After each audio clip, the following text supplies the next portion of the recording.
Good afternoon, everybody. I declare the meeting of the City Council open. This hybrid meeting is conducted on a multi-locational basis in accordance with the Local Government and Elections Wales Act and the arrangements of multi-location meetings agreed by Council, which will operate alongside the Council's standing orders to ensure that we continue to take democratic decisions in an open and transparent manner. Please note, for those today, meeting is being filmed and for live and subsequent broadcast by way of the Council internet site. The images and sound recording may be also used for training purposes within the Council. As you will see from the agenda items, generally the public seating areas are not filmed. However, by entering the meeting room and using the public seating area, you are consenting to being filmed and to the possible use of those images and sound recordings for webcasting and or training purposes. As well as being broadcast live, a recording version will be available on the Council's website about 24 hours after the meeting. For those members present in the Council chamber, please use their microphones to contribute to the meeting, and please remember not to get too close to the microphone and also to switch off the microphone when you have finished. Can I request that you all turn off your cameras and microphones when you are speaking? This is those that are on the hybrid. When you are not speaking, to ensure that no unnecessary background noise and to help with the audio and visual quality of the broadcast. The Council standing orders and code of conduct will apply at all times during this hybrid meeting, in the same way as ordinary meetings, and members should conduct themselves accordingly. For the benefit of everyone watching on the live stream, when I invite members to cast their votes remotely on any particular item, they will do so electronically using the voting facility in the chat function. The votes will be automatically counted and are recorded on the system, but individual votes are not identified on the screen and the chat room. Poll is not available on the live stream for public viewing. However, I will announce the number of votes cast for or against and any abstention before I declare the result. Those members present in the Council chamber will vote in the usual way by a show of hands. Welsh translation of the proceedings can be provided upon request. I now move to apologies. I haven't had any apologies. Are there any apologies for absence?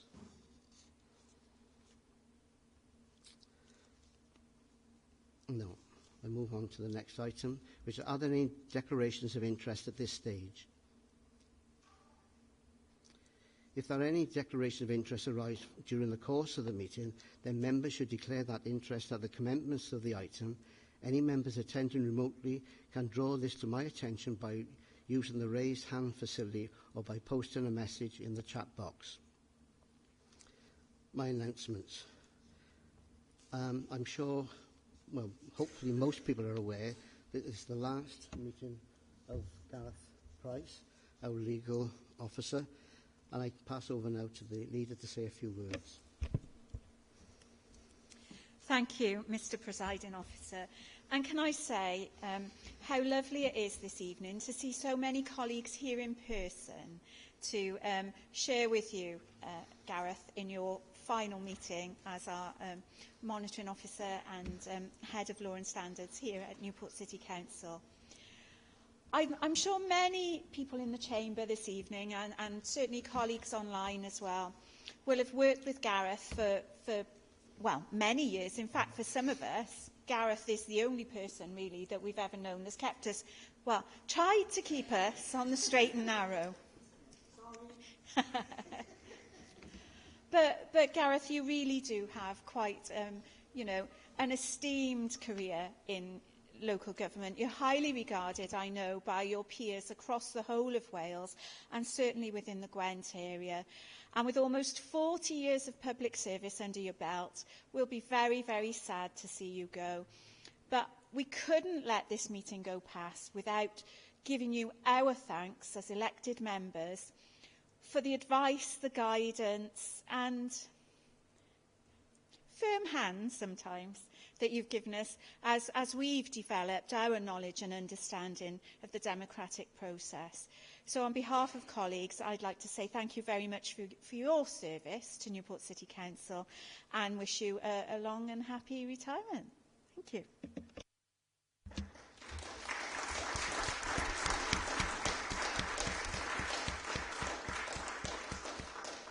Thank you, Leader. Councillor Evans. Yes, thank you, Presiding Member. I'd also like to pay tribute to Gareth, who's always played a straight bat and will be a hard act to follow. I can recall working with him closely over things like the Friars Walk development, Tredegar House, and indeed the housing stock transfer, when this entire room was full of legal documents. So probably heavenly for him, but for everybody else it looked a complete nightmare. So, we'd like to wish you a long, happy and healthy retirement. You deserve it. Thank you. Thank you, Councillor Evans. Anybody else want to speak? Yes, Presiding Officer, I've raised my hand. Councillor Whitehead. Sorry. Councillor Whitehead. Sorry. Thank you, Presiding Officer. Yeah, Gareth. I think I met Gareth, obviously, the first time I was elected in 2012. And I like Gareth from the onset, really. The outset, should I say. He was a good director. If I wanted to go anywhere within the council at the beginning, I was quite nervous, and this was all brand new to me, and some of it still is. But it was nice to know that Gareth was always there. We've had the odd blips along the way, but Gareth seemed to be the man that could, steamroller the bumps out. He's been very good as a contact, and we've sought guidance at times, and he've always come up trumps. I genuinely wish him all the best. I think he's got a little bit of time to be hanging around, and it'll be nice to see him in person before he goes. But from myself and my colleagues, it's a big thank you to Gareth for all your service, a great public servant. Thank you, Gareth. Thank you, Presiding Officer. Thank you, Councillor Whitehead. Councillor Morris. Thanks, Mr. Presiding Officer. Can I add the comments of my group to the previous speakers as well? I've known Gareth a very, very long time. I remember his young, fresh face when he first came here. He's always said what you need to know, not necessarily what you want to know. I admire him for that. He's always been a rock of stability as far as this council has gone, and I only hope that whoever follows from behind him is half as good as Gareth is. He's been a great asset to this city, and he's been a great asset to this council. Thank you, Councillor Morris. Chief Exec. Okay, thank you, Presiding Member. So just to echo the sentiments of all councillors this evening, but just to put on record my utmost respect and gratitude for Mr Price. He's been a sterling colleague, certainly since I've been at Newport, and particularly he's been a real strength and support over the last 2.5 years since I took up this role. So thank you, Gareth, on behalf of all of the colleagues at Newport City Council. We wish you very, very well in your retirement, and I do hope that you are not going to be a stranger, certainly over the next year or so. Thank you. Thank you, Chief Executive. If I can just add my comments to what everybody else has said, really, to be honest. I think I must be sort of one of the most longest members here, and I think I've beaten you by about 2 years. I think I've been here 39 and you've been here 37, so we haven't even had a watch, have we? No, absolutely. But the door is always open. I've noticed with Gareth, I could go there if there was an issue I needed to discuss with him, and he never sort of said, he'd always sort of discuss that with me. So I just want to give my thanks to you. We've seen many changes in this authority over all those years, and I just want to thank you for all your support and guidance, certainly for me and other members here, and enjoy your retirement and give the old pension a hammering. Yes, certainly. Mr Presiding Member, Leader, Councillors, thank you for those extremely kind words. This is all very unexpected because it wasn't in the script. And for the first time in over 30 years, I've got no idea what's happening in a council meeting. I also said that I wanted to go as quietly and unobtrusively as possible, so I failed on that score as well. So I think the time is right for me to retire, clearly. I'm not one for long or grand leaving speeches, you'll be pleased to know. So you won't have to set the timer on me and tell me when my 3 minutes is up. And if I stood here and thanked everybody that I should thank, officers and members who've worked with me over the years, we'd be here until next Christmas. And many of those names probably would be unfamiliar with a lot of people in this chamber. I think, Mr Presiding Member, it's probably only yourself and possibly Councillor Morris that do remember me as that young, sort of very naive, raw assistant solicitor who arrived here all those years ago. So I won't mention everybody, but what I will say is a very sort of an unsatisfactory but a very sort of sincere and heartfelt thank you, for everyone that supported me over the years, without whom I couldn't have done this job for as long as I have. So thank you for all of that. Again, Mr Presiding Member, as you've said, we've achieved a lot over the last sort of 30-odd years as a council and as a city, and it's been a real privilege for me to have been able to share in those successes and play a small part in those achievements. So really, I'm the one that should be thanking you for that opportunity, and I'm eternally grateful for that. Thank you all very much.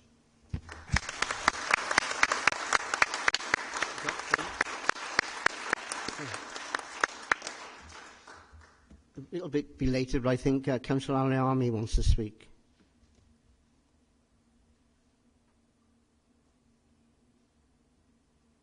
Yeah, thank you, Mr. Presiding Officer. I have just joined the meeting about, I think, when I believe Councillor Whitehead was speaking.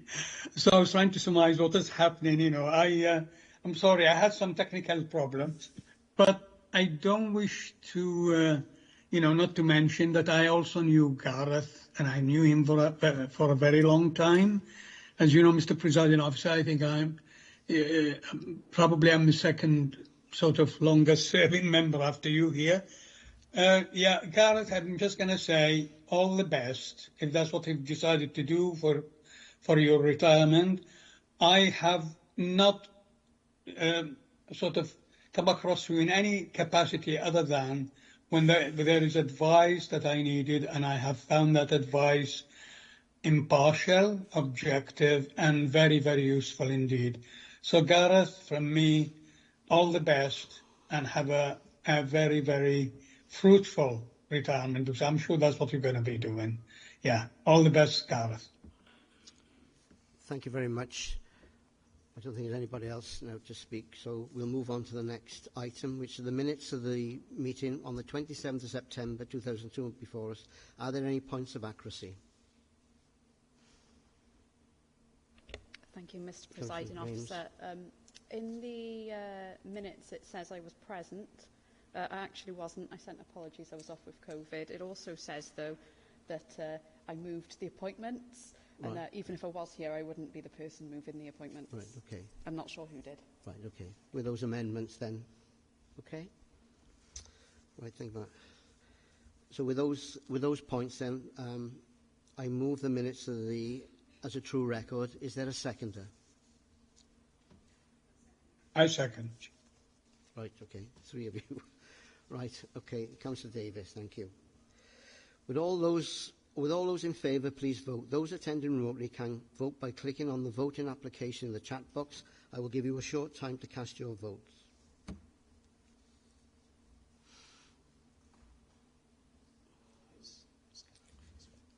Yeah, that's carried. So the approval of the minutes is duly carried. Right, item 3, appointments. Councillor Clark to introduce this item. Yeah, thank you, Mr. Presiding Officer.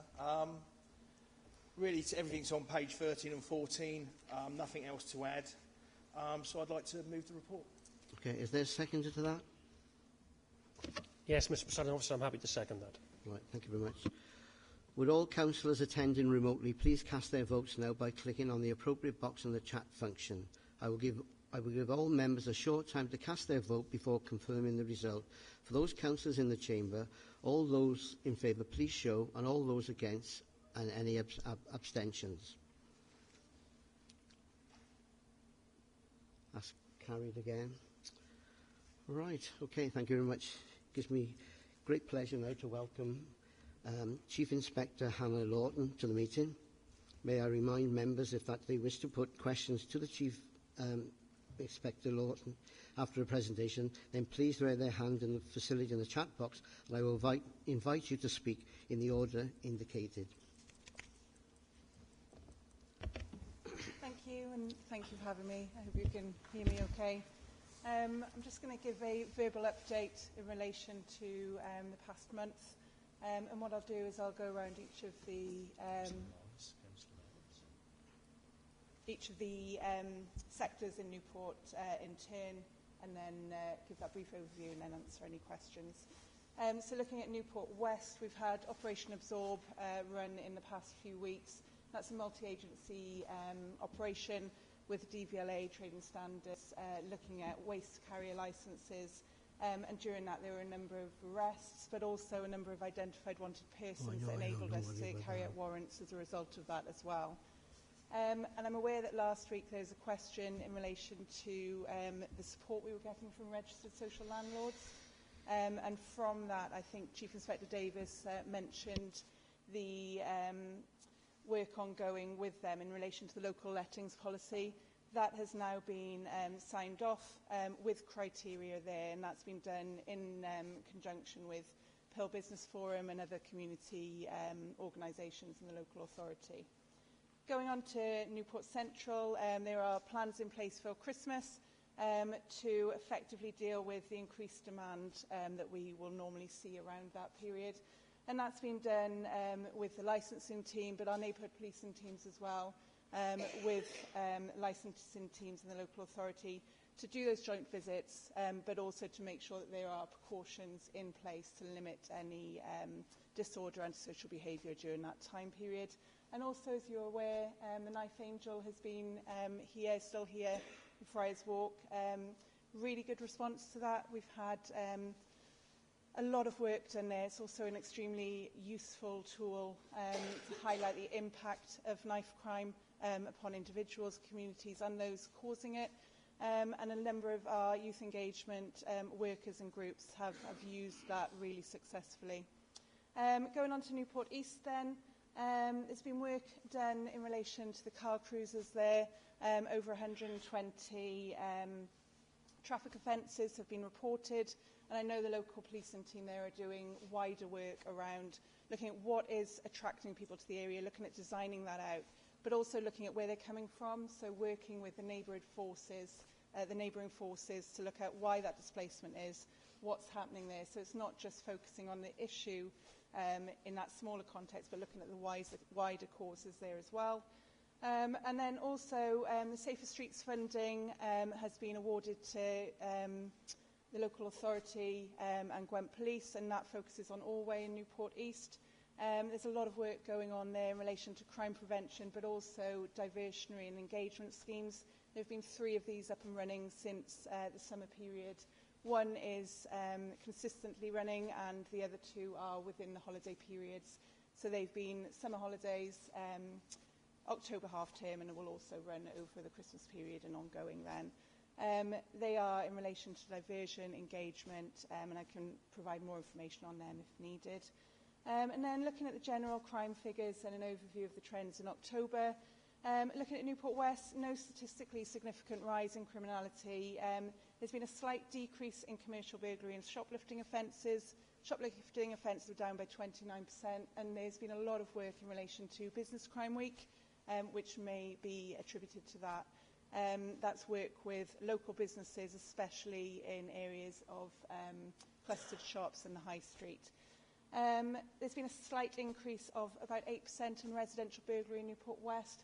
However, we can attribute that to one offender who has been identified, arrested and charged for 5 offences, which has caused that rise, and he was then remanded in relation to that. There's been some crime increase in Newport East in relation to possession of weapons, but there has been a significant piece of work done around stop searching, making sure that's ethically done, and there's a 30% of the stop searches resulted in a positive find. So that could contribute to that increase in weapons there. And then also in Newport East, there's been a decrease there in residential burglary as well. Looking at Newport Centre, an 83% decrease in bicycle theft across the city centre. There's been a lot of ongoing work with our We Don't Buy Crime team, also with Mark Seymour, the Newport Cycle Crime Reduction Partnership, and that work is ongoing. And then there's been a slight rise there in public order offences. That is a seasonal trend, but what the team there at the moment are trying to do is identify that problem behaviour at an early stage where it is public order and before it can escalate then into more serious assaults. Robbery offences are a lot lower at the moment within that area as well from the October crime series. And then looking at antisocial behaviour, that is lower than average, especially at this time of year. We usually see an increase with relation to Halloween, bonfire night, but that has seen a decrease at this time. There's a lot of work ongoing with the local policing teams and also that work through the Safer Streets funding. That is a brief overview. I welcome questions. Thank you.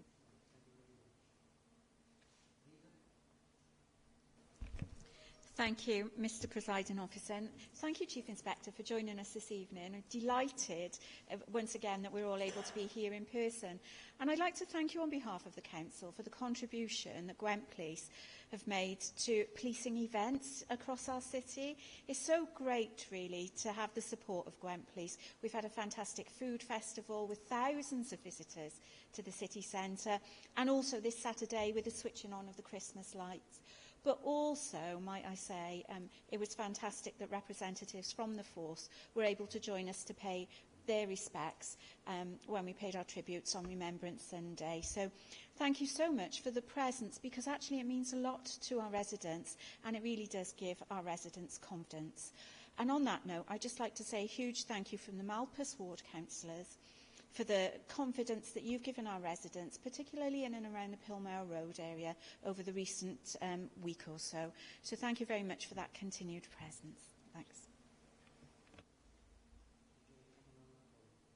No, it's something that's ongoing, and I think that our presence at those events and when we're able to attend them as senior officers is great. And I've attended a number through the Safer Streets work and We Don't Buy Crime work, and just you see the reaction and the response, and it's lovely, and thank you for saying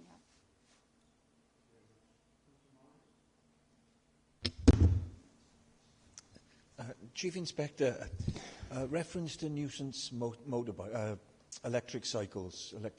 They're not all bad. I've got to say they're not all bad. But with Christmas coming, we're about to launch a local campaign asking parents, if you must buy your kids one of these, for God's sake, buy them the safety gear and a highway code with it. I wonder if you can bring us up to speed on what the latest position is nationally. So we've been working closely with yourselves and Jessica Morden, and we know it's gone to parliamentary level. Yeah, we're still waiting for that guidance from the College of Policing around that, so we haven't had that through yet. That is something we're still waiting on at the moment.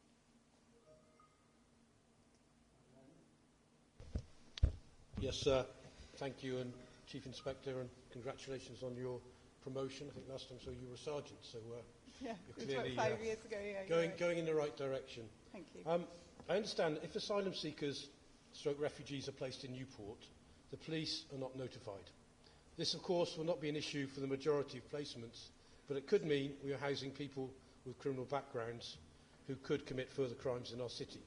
Is there anything we could do or you could do to ensure this situation is rectified? So, as police, we are supposed to be notified by the Home Office. There's a mechanism there to be notified if anyone who is considered dangerous is placed here. That is something that I know that the local authority are notified as well. So when that does happen, we work really closely on that.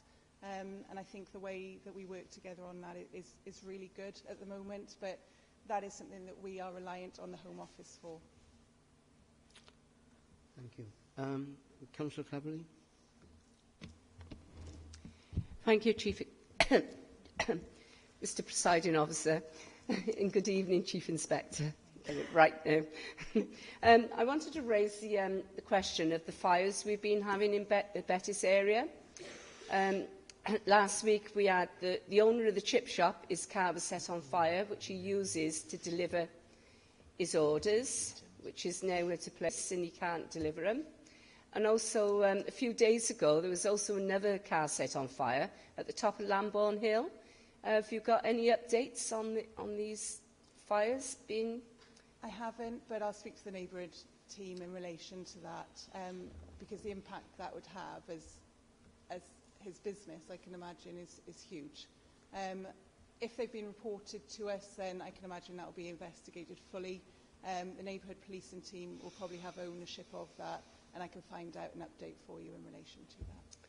Thank you very much. Councillor Harvey. Thank you, Mr. Presiding Officer. Chief Inspector, I just want to say thank you on behalf of myself, my colleagues and my ward for the Safer Streets initiative. We've been given no end of alarms, window alarms, watermark things. It's gone down really well with the residents, and they're very grateful for any assistance you can give them. Thank you. Thank you. It is something which, when the bid was put in, it's the most money we've had from the Home Office in relation to Safer Streets, and it was very much a holistic approach. So having that crime prevention work, having the deliverables and those things that really reassure and be a tangible asset to residents, but then also looking at the causes and the other things that have that impact on quality of life, so that antisocial behaviour and being victims of crime. So it's very much looking at how we could do both to make sure it's consistent and it had that longevity as well. So thank you very much. Councillor Whitehead. Thank you, Presiding Officer. Evening, Chief Inspector. My question is around, well, it's not a question, it's an inquiry really, is around the ward report that we've recently reviewed. Noted that there's a bit of a spike in antisocial behaviour. But this is on Betters, is particularly around the shopping centre there, where ironically that car was set on fire. Obviously promises have been made now to patrols and whatnot. But for residents that I have spoken to, they're obviously going to be grateful for that. But their concern is that it's going to be like a 2-3 a week long improvement on patrolling. They would love it to be a consistent patrolling that goes on there to alleviate a massive problem, really. It doesn't seem to go away, and bearing in mind that there are people that live above that shopping area. You've got fantastic people working in the spa. I mean, there was cries of racist chants being shouted at security again last week, for example. And I just pass on what my residents are saying, and their concerns is when these patrols do occur, can they be maintained over a longer period of time rather than just say a week? We do appreciate all the good works you do, by the way. Thank you. Thank you, Councillor. I absolutely understand that point, especially understand how it may feel that we're kind of there for a couple of weeks, it goes, we leave, and then it comes back. In relation to resourcing, that's not something we can always say for definite, simply because of the demand we receive is not always something we can plan for. But what we will do is look at the more long-term solutions for that. High visibility patrols are effective, but there are other ways of preventing this type of behaviour as well. I'm aware of one of the incidents, especially with one lady who was living above the flats, and I know there was an issue around that. A hate crime officer has been allocated, but I think rather than it being simply something that will be solved by high visibility patrols, it's looking at the longer term solution to that, identification of who is causing this, and looking at it from that more rounded perspective, so that it isn't just reliant on those patrols. Councillor Watkins. Thank you. Thank you, Presiding Officer. Welcome, Chief Inspector. Thank you. You mentioned about car cruises. You had 120 reported. Can you tell me and members here how many were actually prosecuted? I haven't got that information. It was dealt with by the Newport East local policing team, but I can find that out for you. Councillor James. Thank you, Presiding Officer. My question is about antisocial behaviour in the city centre, in particular the bus station. witnessed an incident recently myself, and I understand that, you know, the bus station at certain hours of the day can be quite unpleasant for residents to, you know, need to wait for a bus in. So what work is being done on that? And how are you giving residents confidence that they can report and that those reports will be followed up? With something like an issue which is recurring like that, that is flagged with the neighbourhood policing team, it is something then that is seen as a priority for them, so that calls that come in will be reviewed by that team and be taken seriously so that we get a full picture of what the issue is. And then looking at what we do with that, there are a number of different things that can be done. There's City Safe, where we have additional officers on, but that is only at certain times in around the nighttime economy, and I know what you're referring to isn't always at those times. So that's something which I can speak to the neighbourhood policing team inspector around and look at what is being done around that. But in relation to when there is a recurring issue, there are processes in place to make sure that those concerns are taken seriously and work is done around that. Okay, thank you. Councillor Adam. Thank you, Presiding Officer, and good evening, Chief Inspector. I'd like to raise an issue around nitrous oxide, commonly known as laughing gas. I understand the possession of nitrous oxide is not a crime as such. So could you please tell us the measures Gwent Police have in place to curb this epidemic in terms of its recreational use and its supply, but also to protect our future generations? Okay. Thank you. Thank you. It is something which is discussed by when there are issues which are highlighted as large within our community, especially those that affect our young people. It is something which our school liaison officers will pick up on and work with the schools around that. It is difficult, as you said. That is something which, having it upon your person isn't a crime. It does then turn into a crime when you do certain things around that.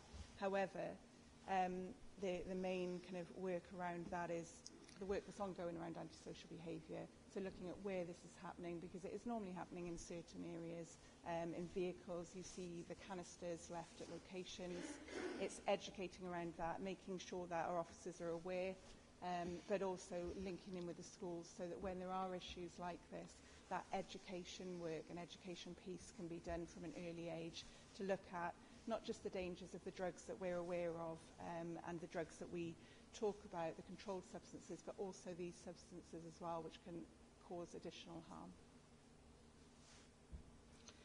Thank you very much. I don't think there's anybody else who wants to speak, but could I just mention something that I want to thank you and Sergeant Turner, because we had a successful meeting, I felt, really, that and I think Malpas was there and Bettis was there, and I think it was quite a useful meeting, and I think hopefully that is going to continue. I know it was raised by the leader at the last council meeting, and they've taken place, and they're in the calendar now, and I got a lot out of it, so I want to thank you for that.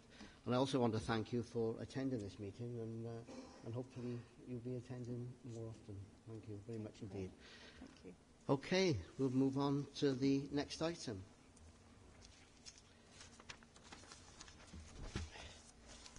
Item 5 is the corporate plan, and the leader present the report.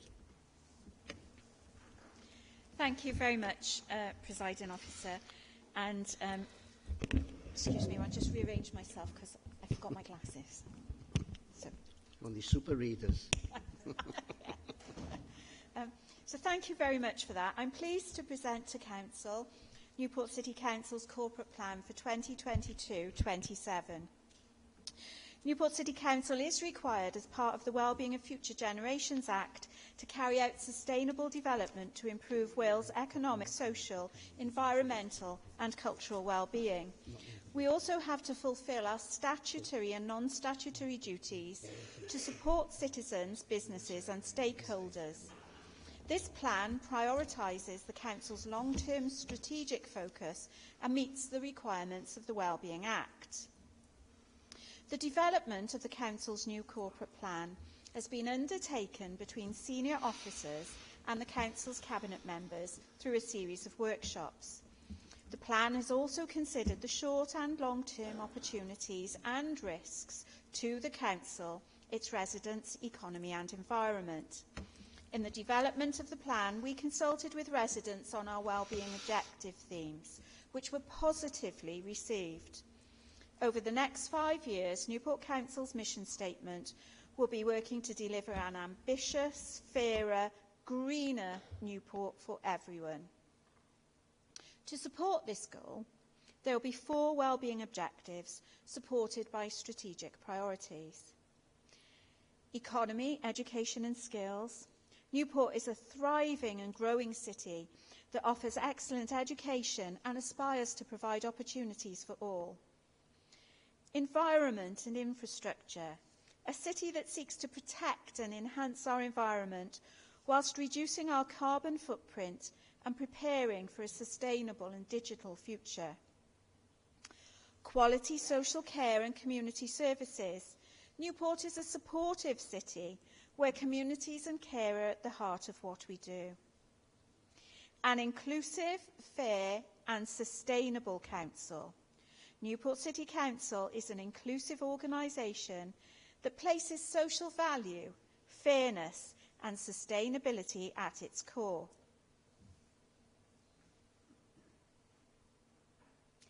Delivery of the corporate plan. Now, we all know the next 5 years are going to be very challenging while we balance the Council's medium-term financial plan whilst delivering our strategic priorities. It will require the Council to take innovative and transformative decisions, and we must recognise that the achievement of these objectives cannot be delivered by Newport City Council alone, which is why we will ensure key principles are followed throughout the delivery of the corporate plan. Fair and inclusive. We will work to create fairer opportunities, reduce inequalities in our communities, and encourage a sense of belonging. Empowering. We will work with and support communities, groups and partners to thrive. A listening council. The views of communities, service users and partners will shape the services that we deliver and the places that we live in. Citizen focused. Everyone who works and represents for Newport City Council will put the citizen first, focusing on our core organisational values. The corporate plan will also be underpinned by key programmes and projects that aim to improve the economy and communities of Newport and the delivery of council services. Each one of the council's service areas will develop a service plan that will outline their own strategic priorities to support the delivery of Newport City Council's corporate plan and the continuous improvement of council services. In order to ensure the delivery of these plans, the service plans will be monitored throughout the 5 years and will be reported to the Council Scrutiny Committees, Cabinet and Council. The recommendation that I'd like to put to colleagues, Mr Presiding Officer, is that the Council approve the corporate plan and for it to be published on our website.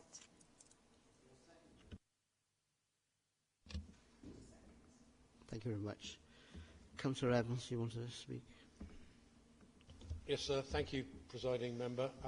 As mentioned previously, we cannot argue with the admirable aims and objectives of the plan, and ultimately, being based on your manifesto, we accept the outcome of the democratic process. Clearly, we have concerns around the city centre, issues such as the detrimental impact of the university virtually abandoning us, how your commitments will be achieved, and how we ensure there is meaningful consultation with our residents. And of course, we will be closely monitoring it over the coming years, as you would expect us to do, but we will be supporting it. Thank you. Councillor Davis. Thank you, Mr Presiding Officer. I believe it's entirely right that our corporate plan is being published with a focus on the need to work with our partners, both in the public and the private sector. It's a collaborative approach, whether that's on a regional, local or a national basis, and it will ensure that we can support our residents in going forward. We are facing a climate emergency, a cost of living crisis, a war in Ukraine and a national government who is burdening our residents with high mortgage repayments, rising interest rates and uncontrollable inflation. This is having an impact on all of us, and it's our work with residents and with our joint up partners joint up partners and public sector and private sector, that will ensure that these budget cuts will have less of an impact on our residents. Following a consultation process, it's great to see a corporate plan that reflects our Labour priorities and the commitments that we made in our election manifesto. Thank you. Thank you, Councillor Davis. Councillor Corton. Thank you, Mr Presiding Officer. In terms of this, I'm just really proud that as a council we aren't afraid to tackle climate change and face it head on. You know, we already show ourselves as a leader across the UK when it comes to climate change and recycling. We are the best recycling city in the whole of the country. And whilst recycling isn't the be-all and end-all, we already know that our city is ready to tackle this. And I think it's brilliant that we're really going for it. So just wanted to say that. Thank you very much. Councillor Cox.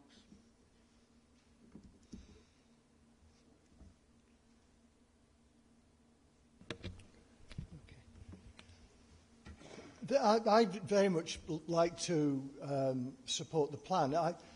It made me reflect reading this because I actually chose to live in Newport. Not everybody does. Some people are born here. 30 years ago, I was living in Swansea and I had to move further east and my wife because of work.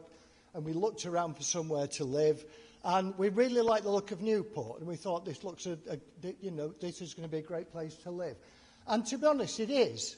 The city has got so much going for it in terms of its sort of historical heritage, and which is of absolute international importance. Its place to come and work. We can already see companies coming to work here, interested in setting up here. As a gateway to Wales. And also, I wanted in particular just to say that it's a fantastic place because of its people as well. Because we heard comment about the state of the city centre. And I must say, when we came here, one thing that really attracted us to Newport was the fantastic high street, the buzzing market and all the rest of it. And we all know, we're all enormously sad to see that has declined. It's not declined by accident. Some of it was COVID. Some of it was the consequence of that and of the sort of general decline in the retail industry across the country. But it was also very much a result of deliberate decisions to actually put this country through austerity, to actually slash spending on public services, to shift wealth away from the poorer people, the poorest to the wealthiest. But anyway, that I'm not the slightest doubt was a major factor in what happened there. But what is great about the plan, I think, is that it holds up a new, really exciting vision for Newport, and I think we can really build on that. Because I mean, Newport is a fantastic place because even in the depth of austerity, I was just always amazed. The number of people in Newport were willing to set up a new business, willing to have a go. Just the sheer number of projects and community projects that take place in the city show that it really is a fantastic place in terms of to start business, in a place with enormous potential for the future. So I really am, as somebody who deliberately decided to move here, I'm really delighted to support the plan as a vision for the city in the future.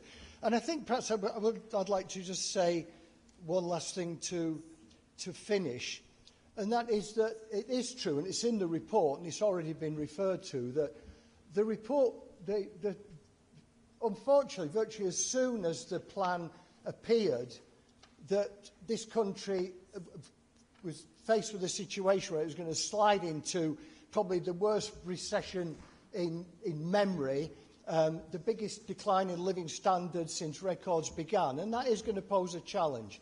But despite that, I really would urge everybody, not only everybody here, everybody in Newport to really get behind this plan, because Newport can be a really fantastic place, and this points a way forward. Thank you very much. Councillor Harvey. Thank you, Mr Presiding Officer. I'm really proud of this corporate plan. It covers everything that we set out, that we stood for, and everything that we do stand for. And I would urge every council member to support it. For me, it doesn't get much better than what we got. Thank you. Councillor Forsey. Thank you, Mr Presiding Member. It's been a privilege to be involved with the development of this corporate plan. I particularly want to comment on Objective 2, Newport's environment and infrastructure. Part of this is the Council's plan to become net zero carbon organisation by 2030. This will be through the delivery of the Council's climate change plan. We are already seeing the effects of climate change. We see catastrophic weather events across the world, from flooding in Pakistan to drought in East Africa. We have just had one of the hottest summers on record here, and in recent years we've had greater concentrations of rain and river erosion. It is vital that we stick to our carbon reduction plan, and the first annual report of the climate change plan is reported later this evening in item 7. Not only are we working towards net zero carbon, we are also working towards net zero waste. We have an extremely good recycling system which leads to good recycling rates, but we need to do even better. We know we cannot do all of this alone, and we need to work with businesses and developers across the city to make progress on this plan. As residents, we all need to play our part and to think about how we live and our effect on the environment. Thank you. There's no one else wants to... Oh, Councillor Hurain. Thank you, Mr Presiding Officer. The Leader of the Opposition posed a question. How will the objectives of this corporate plan be achieved? They'll be achieved by hard work and dedication, which comes not only from my council and cabinet colleagues, but from all the members of staff and officers of the authority. They work very hard, day in, day out, to try and deliver our dream. It'll be achieved by not knocking Newport, which is too often the case from the opposition. We have to recognise some of the world-class engineering that's going on around Newport, which will translate into more money into the city and more economic development. I'm pleased to see the number of new businesses that are starting up in town, and this will continue with a fair wind, which is not hampered by national government indecision, and it would be unfair not to mention wafer fab. The decision on wafer fab should have been made nearly a year ago, and we see it in the papers this week under the headline, 500 jobs at risk.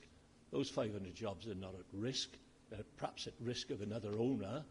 Maybe they're at risk of an owner that will actually recognise Newport and invest more into it. The European-wide engineering that's going on, Airbus, IQE, all the other companies surrounding Newport will eventually result in more prosperity for us all.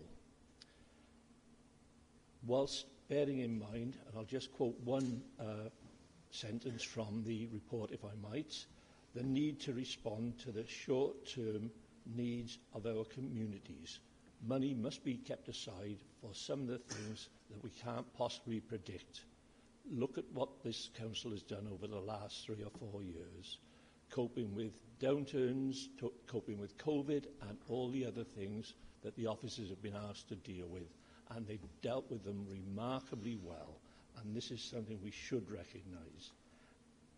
But it's partnership within Wales and with our neighbouring authorities that will probably bring us the most long-term goals for the city, strategic investment that will come and will aid our children and our grandchildren to stay in Wales and create a good life for them and their families.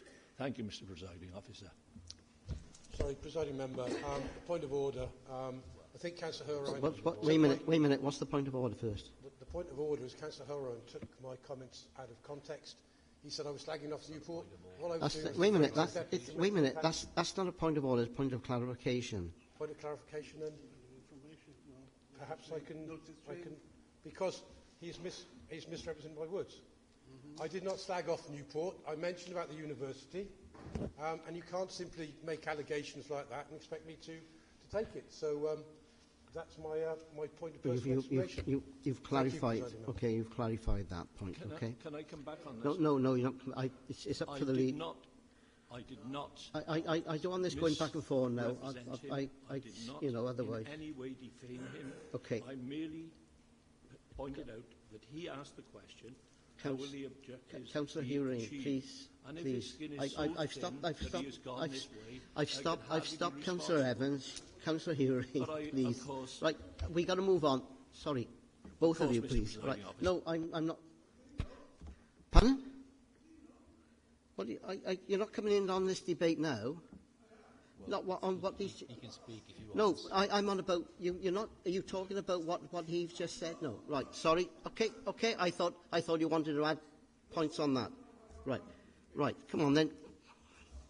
Yeah. Thank you, presiding member. No one is knocking Newport, and no one from this side has ever knocked Newport.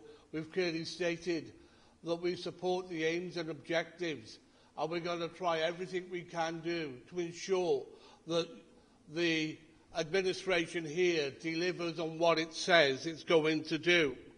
We have always supported Newport. We've always worked in a collaborative way. We've been under the 20-year government of Wales. But he's not here, is he? He's in Qatar supporting the regime there, which goes against the aims and objectives. Councillor Rotley, I am not accepting this now, right? We're talking about the corporate plan. We're not talking about the World Cup or anything else. No. Please keep your point to the corporate plan. As I say, those who support the corporate plan deserve to be here and supporting the aims and objectives of all people, fully inclusive, that live in Wales, and not by going off and supporting other regimes. We will work with this opposition. Councillor Rotley, I've asked you not to raise that again. You've done it again. Councillor Rotley, please, no more. All right? I'm not going to speak again to you. We will then. Councillor Rotley, if you're going to continue on this vein, you can sit down. We will continue to support this council in every way we can. We have innovation on this side that you can only dream about, guys. And if you're on about being inclusive, then you bring the whole of Newport, those entrepreneurs who are out there, those who give a damn, all the opposition members here, bring us round the table, because we need to rescue Newport from, I mean, you may think that Newport's thriving. It's in stagnation. We need to bring back the nighttime economy and stimulate that, because that will stimulate growth. Councillor Rotley. Thank you, Mr. Presiding Member. Well, thank you as well. Right, Councillor James, I don't know where I am now. Well, thank you very much, Mr. Presiding Officer. I think the key bits there in the corporate plan are fair and inclusive, empowering,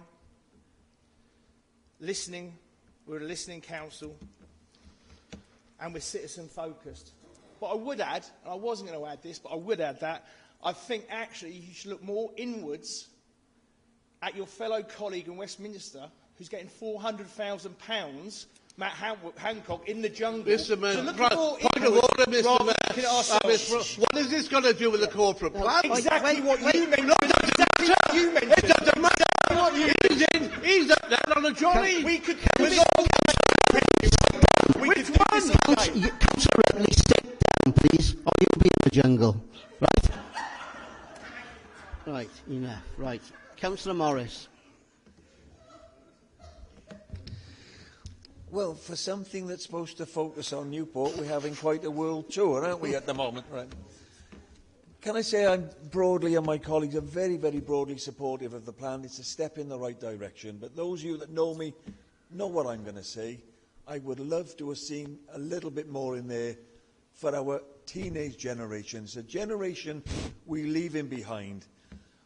Everywhere you go across our city, there are kids on the corner of the street selling drugs, falling by the wayside because they've got so little to do.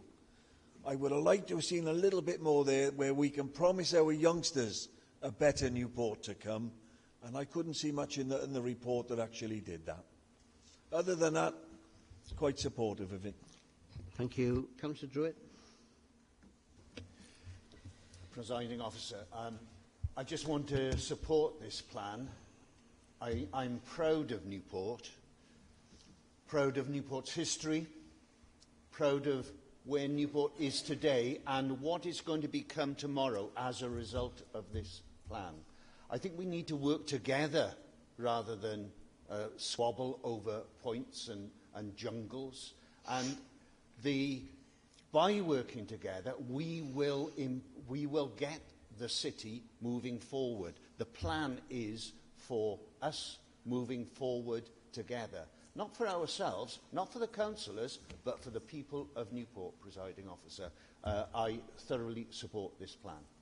Thank you. Councillor James. Thank you, Mr Presiding Member. I noticed you refer to Councillor Clark as Councillor James just now when he spoke, and I wonder if that might be where previous confusions in the minutes. I think he said Councillor James Clark. Yeah. Oh, I hope so. Yeah. I just want to say, you know, I'm proud of Newport. I've lived here for 8 years now, and like Councillor Cox, I chose to move here or move back here. I'm not proud of the conduct I've seen from some of the councillors just now. That was quite heated and not really about Newport nor the corporate plan. And as a new councillor, I actually found that quite intimidating to be around. Overall, I support the corporate plan, particularly the section on environment. I'd like to see more on the air quality management areas in there. Newport has 11 of them, and although there is a commitment to improve air quality, it doesn't say by how much. And as an opposition councillor, it's quite difficult to hold a council to account if they don't set clearer targets. To some earlier comments on opposition and, you know, whether or not we slag off Newport as someone else put, you know, the opposition, you know, we care, and if we're holding the council to account, it's not because we're slagging off Newport or down-talking Newport, it's because we want the best for Newport. And I certainly hope that, you know, that's the case for me. I certainly hope it's the case for the rest of the opposition too. Councillor Horton, please. Thank you, Presiding Member. I'd just like to say, as a councillor, as a business owner, as an entrepreneur of Newport, I support the business plan. Councillor Westhead. Thank you, Mr Presiding Member. I just wanted to clarify something ahead of the vote that's going to happen. I work for National Museums Wales in the National Roman Legionary Museum, and I'm just wondering, as the corporate plan encompasses matters such as tourism, would I need to declare an interest, please, ahead of that vote? My advice from the legal officer is no. Thank you very much. Councillor who?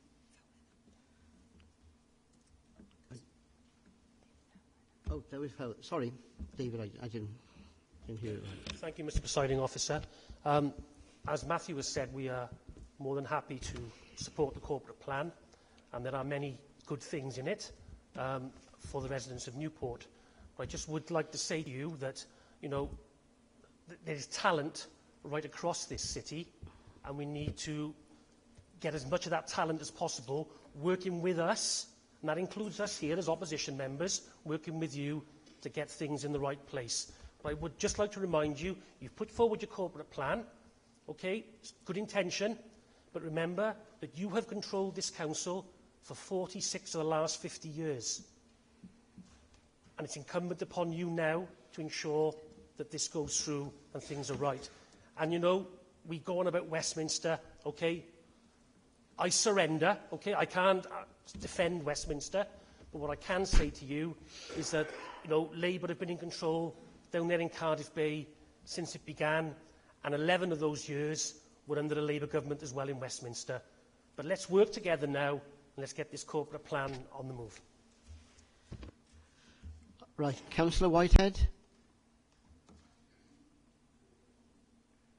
Thank you, presiding member. Apologies for the laughing face. I actually found that quite funny, but albeit I'm quite seasoned now, I think. And can I just say to Councillor Lauren James, who's doing a fabulous job early days, she raised some valid points there. I think we all have to support this corporate plan. It's easy for us, sat on the fence, to shout negative stuff. It's a decent corporate plan, and we fully support it. It has ambition. So I think sometimes with all the shouting, I thought that was quite funny, by the way, but albeit I do appreciate it can be intimidating to a newcomer, and I hope that it doesn't bother her too much. But yes, we have to support the ambition of this corporate plan. We're all in this together, mind. It is all of our city, and I think we should try to get along with each other as best we can, because none of us are here to decry or bring down our city. We're all in this together, and together we are stronger, much like the Wales squad over in Qatar there. Thank you, presiding member. Thank you, Councillor Whitehead. No other speakers. Just point of clarification, if I may. What's the clarification? Point of clarification. I just wanted to point out that under Objective 2, Item 5, we've got transform Newport's highways and transport system to improve air quality and safety. So there is a commitment in there. So I just wanted to clarify that point. I just also wanted to clarify, following on what from Councillor Whitehead said, I didn't find that funny just now, and I think we should concentrate on the corporate plan. Thank you. Each to his own. Okay, let's move on. Right, leader. I don't know how you're going to sort this one out. Wow, what can I say?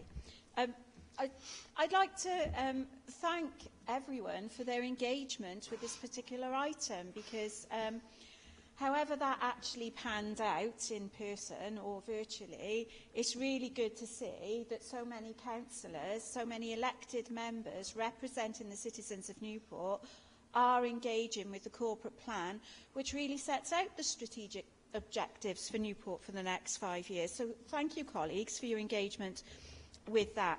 I just wanted to pick up on a few points that were made in relation to that. I mean, it's highlighted, my colleague has highlighted the importance that our economic partnerships will play in terms of delivering this plan, certainly our role within Cardiff Capital Region and the Western Gateway. And there's been a lot of discussion around our support for businesses at the which is also within the plan. But of course, colleagues, you'll be able to track these objectives through the scrutiny committees that you attend, because the service plans will go to scrutiny committees, and you will be able to hold us to account for that. You are right, it was mentioned here, and it has been alluded to. It is an ambitious plan. And absolutely right, it's an ambitious plan, because the people of Newport deserve nothing less. They need us to stand up for them, and we will stand up and we will deliver this plan for them. But there is an important point that I'd like to make here that some colleagues sometimes forget. Whilst the Cabinet may be at the heart of the administration, there are 51 elected representatives here, albeit virtually or in person, and we are the Council. It's not Labour is the Council, or the Conservatives, or the Opposition. We collectively, we are the Council. And we all have that ethical and moral obligation to those citizens who elected us to represent them, to deliver on this plan for them.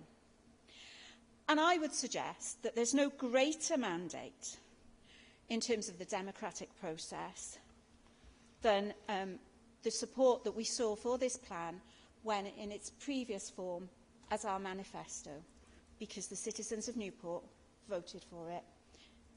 Now we come together to ensure that we can work together to deliver it.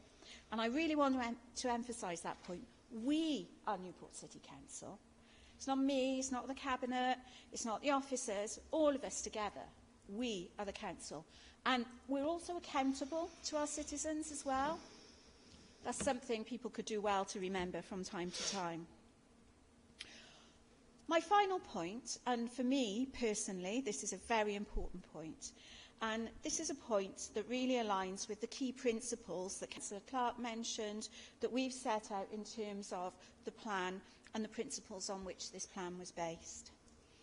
3 years ago, almost 3 years ago today, I stood in this chamber, having been elected by my colleagues as leader of the council, and I promised you, and I promised the people of Newport, that we would listen. And I cannot say strongly enough how proud I am that we've been able to take that commitment forward, that commitment to listen to the people of Newport, and actually embed that in the principles of our corporate plan. So I thank you very much for the contributions that have been made this evening, and I'm sure that colleagues will work equally as hard to scrutinise the service plans as they come through the scrutiny committees. Thank you. Thank you, Leader. Would all councillors attending remotely please cast their votes now by clicking on the appropriate box in the chat function. I will give all members a short time to cast their vote before confirming the result. For those councillors in the chamber, all those in favour, please show. All those against, sorry, for, nothing in the chat box. That's 100% it's got there. Any against? Any abstentions? Right, okay, that's fine. We move on to item 6, Leader, Strategic Equality Plan Annual Report. Thank you. The next item is the Council's annual report on the progress against its Strategic Equality Plan 2020-24. And we're required under the Equality Act 2010 to report annually on the progress that the Council has made against our strategic equality objectives. This report has been reviewed by the Council's Overview and Scrutiny Management Committee and the Cabinet, and the comments are all included in the final report. Now, the impact of the pandemic, as I'm sure colleagues will be aware, continue to present challenges in delivering some areas of the work set out in the plan during 21-22. However, our equalities work has continued to be flexible, responding to emerging challenges, particularly around access to information, education and addressing hate crime.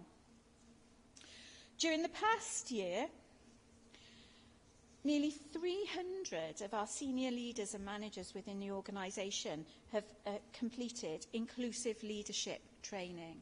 That is an outstanding achievement, and that ensures that these principles, these values, these are embedded in the work of everyday work of officers throughout the organisation. During this time, I've been appointed as the WLGA spokesperson for equalities, migration and anti-poverty. And we've recognised and celebrated significant dates, including LGBT+ History Month, Ramadan, Holocaust Memorial Day, Pride, Refugee Week, Windrush Day, the Gypsy Roma Traveller History Month, Black History Month and Hate Crime Awareness Week. We've recognised these and we've promoted them across the city. We've undertaken, in terms of our decision-making, we've undertaken fairness and equality impact assessments, and we've included our responsibilities under the socio-economic duty in relation to this. Our good practice here as a city council has been highlighted in a National Audit Wales report. There's excellent practice going on that we're all part of and we can all make a contribution to. That is absolutely brilliant. Almost £500,000 has been distributed amongst 79 community projects overseen by a representative group working closely with Newport's Fairness Commission. This is not us as a council determining who should have what funding for what group. This is about communities themselves deciding what their priorities are and how they would take this forward. We've provided significant support to EU citizens in Newport, ensuring that eligible residents could submit late applications to the EU settlement scheme post the deadline. Our staff networks have grown. They are outstanding. Staff across the organisation are coming together to join these networks for disabled, LGBTQ+, and ethnic minority staff. And these groups are so important because they provide a platform for staff from underrepresented groups to influence our workplace policies, our service deliveries, and our strategic decision-making. Equality, hate crime and EUSS awareness sessions have been delivered to senior customer service staff. And during the year, over 2,665 people have been supported by floating support schemes to access and maintain their accommodation, including adults with learning disabilities and refugees. The Council's ethnic minority representation remains similar this year, despite a slight increase in staff numbers, and our gender pay gap has reduced for this period. As a City Council, we still have work to do to improve the representation of minority ethnic staff at all levels of the organisation, and this will be a key focus for our work during 2022-23.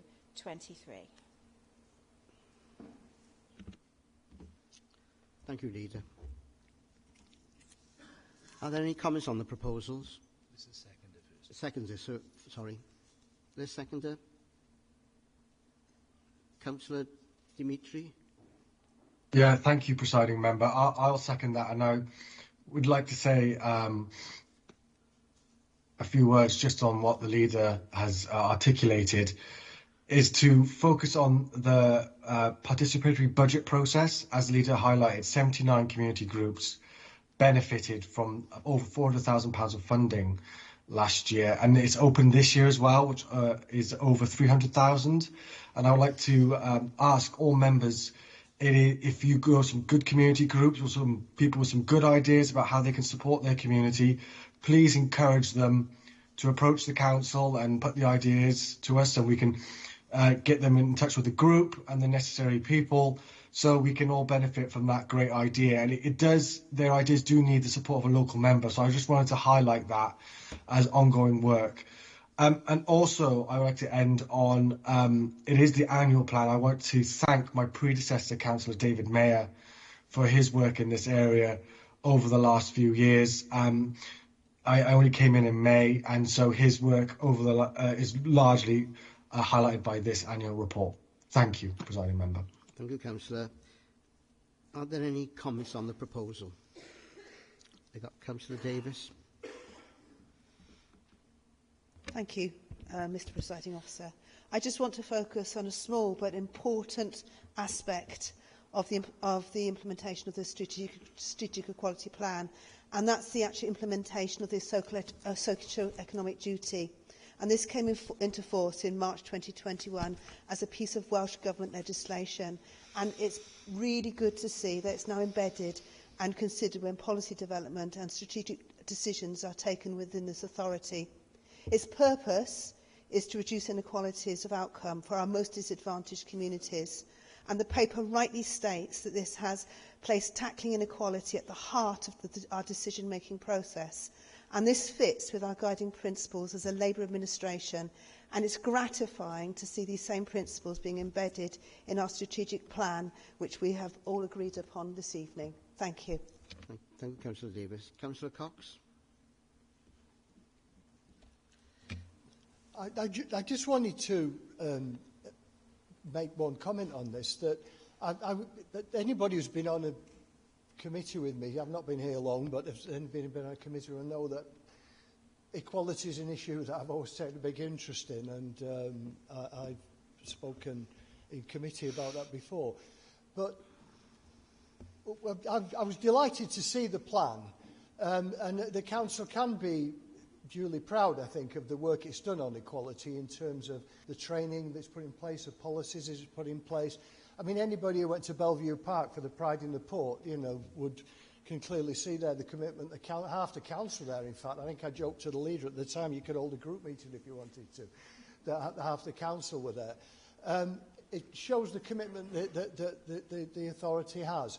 And what I think is of enormous concern is that, and I've mentioned before, that we know that we're heading into really very, very difficult times in terms of living standards, in terms of what may be the consequences of the looming recession are going to be for services that not only the council offer, but a lot of other people offer across the authority. And one thing we know absolutely for certain is when things are bad, there are certain groups who always suffer disproportionately to the general population, and it's often ethnic minorities, it's poor people, it's women. And so I do think this report has a very, very special place, actually, in the period that's coming up for the council. And I was also, if I can just say one other thing as well, that what I thought was really commendable about the report is it celebrates the good work that's done, and it also realises there's still things to be done. At the end of each section, that it actually highlights tasks that still have to be carried out. And one that I was delighted to see actually was the fact that if any of you, people have worked on trying to deliver equality policies before, that it's a lot of hard work putting it all in place. But what you want to know is it working? Is it actually happening on the ground? And it was really pleasing to see in this report that there's going to be quite an emphasis now on collecting data, on looking at what the impact of services is. Are they impacting equally on all groups? Are there certain groups maybe who need to be engaged more? And I think that is work that is going to be absolutely essential in the coming period, and something that I hope every councillor really does take seriously on board. Thank you very much, Councillor. There's no other person who wants to speak, so Councillor Army, just come in at the last minute. Councillor Army? Yeah, thank you. I did raise my hand. Yeah, I just want to mention I have absolutely no issue about supporting the report. We had the benefit of some discussion of that in the scrutiny committee, and colleagues, I think equality has come a long way in this council. I do mean this council and in this city, because in the 30 years that I have been a councillor, things have really moved a lot, and I've had a period serving on the strategic equality group for a couple of years when it was chaired by Councillor Mayor.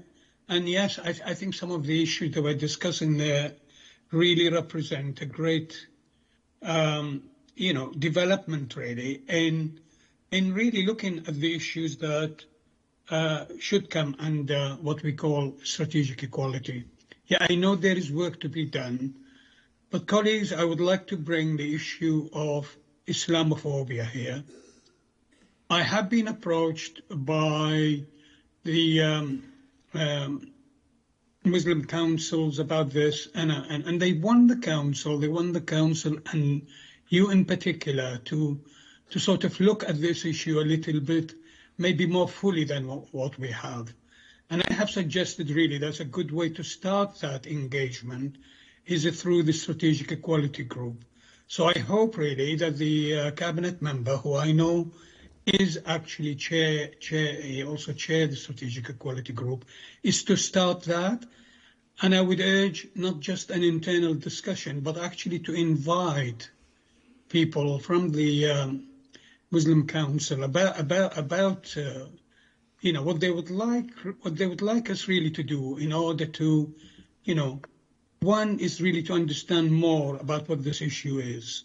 We have quite a large Muslim ethnic minority group, people, sort of communities living in Newport, and I think we should look at that, and we should also look at the possibility that we might be asked to adopt a definition, which is actually quite a straightforward one, but it would require that the council would look at this. But as a first, maybe point of engagement is, can we please have a little bit more engagement with them?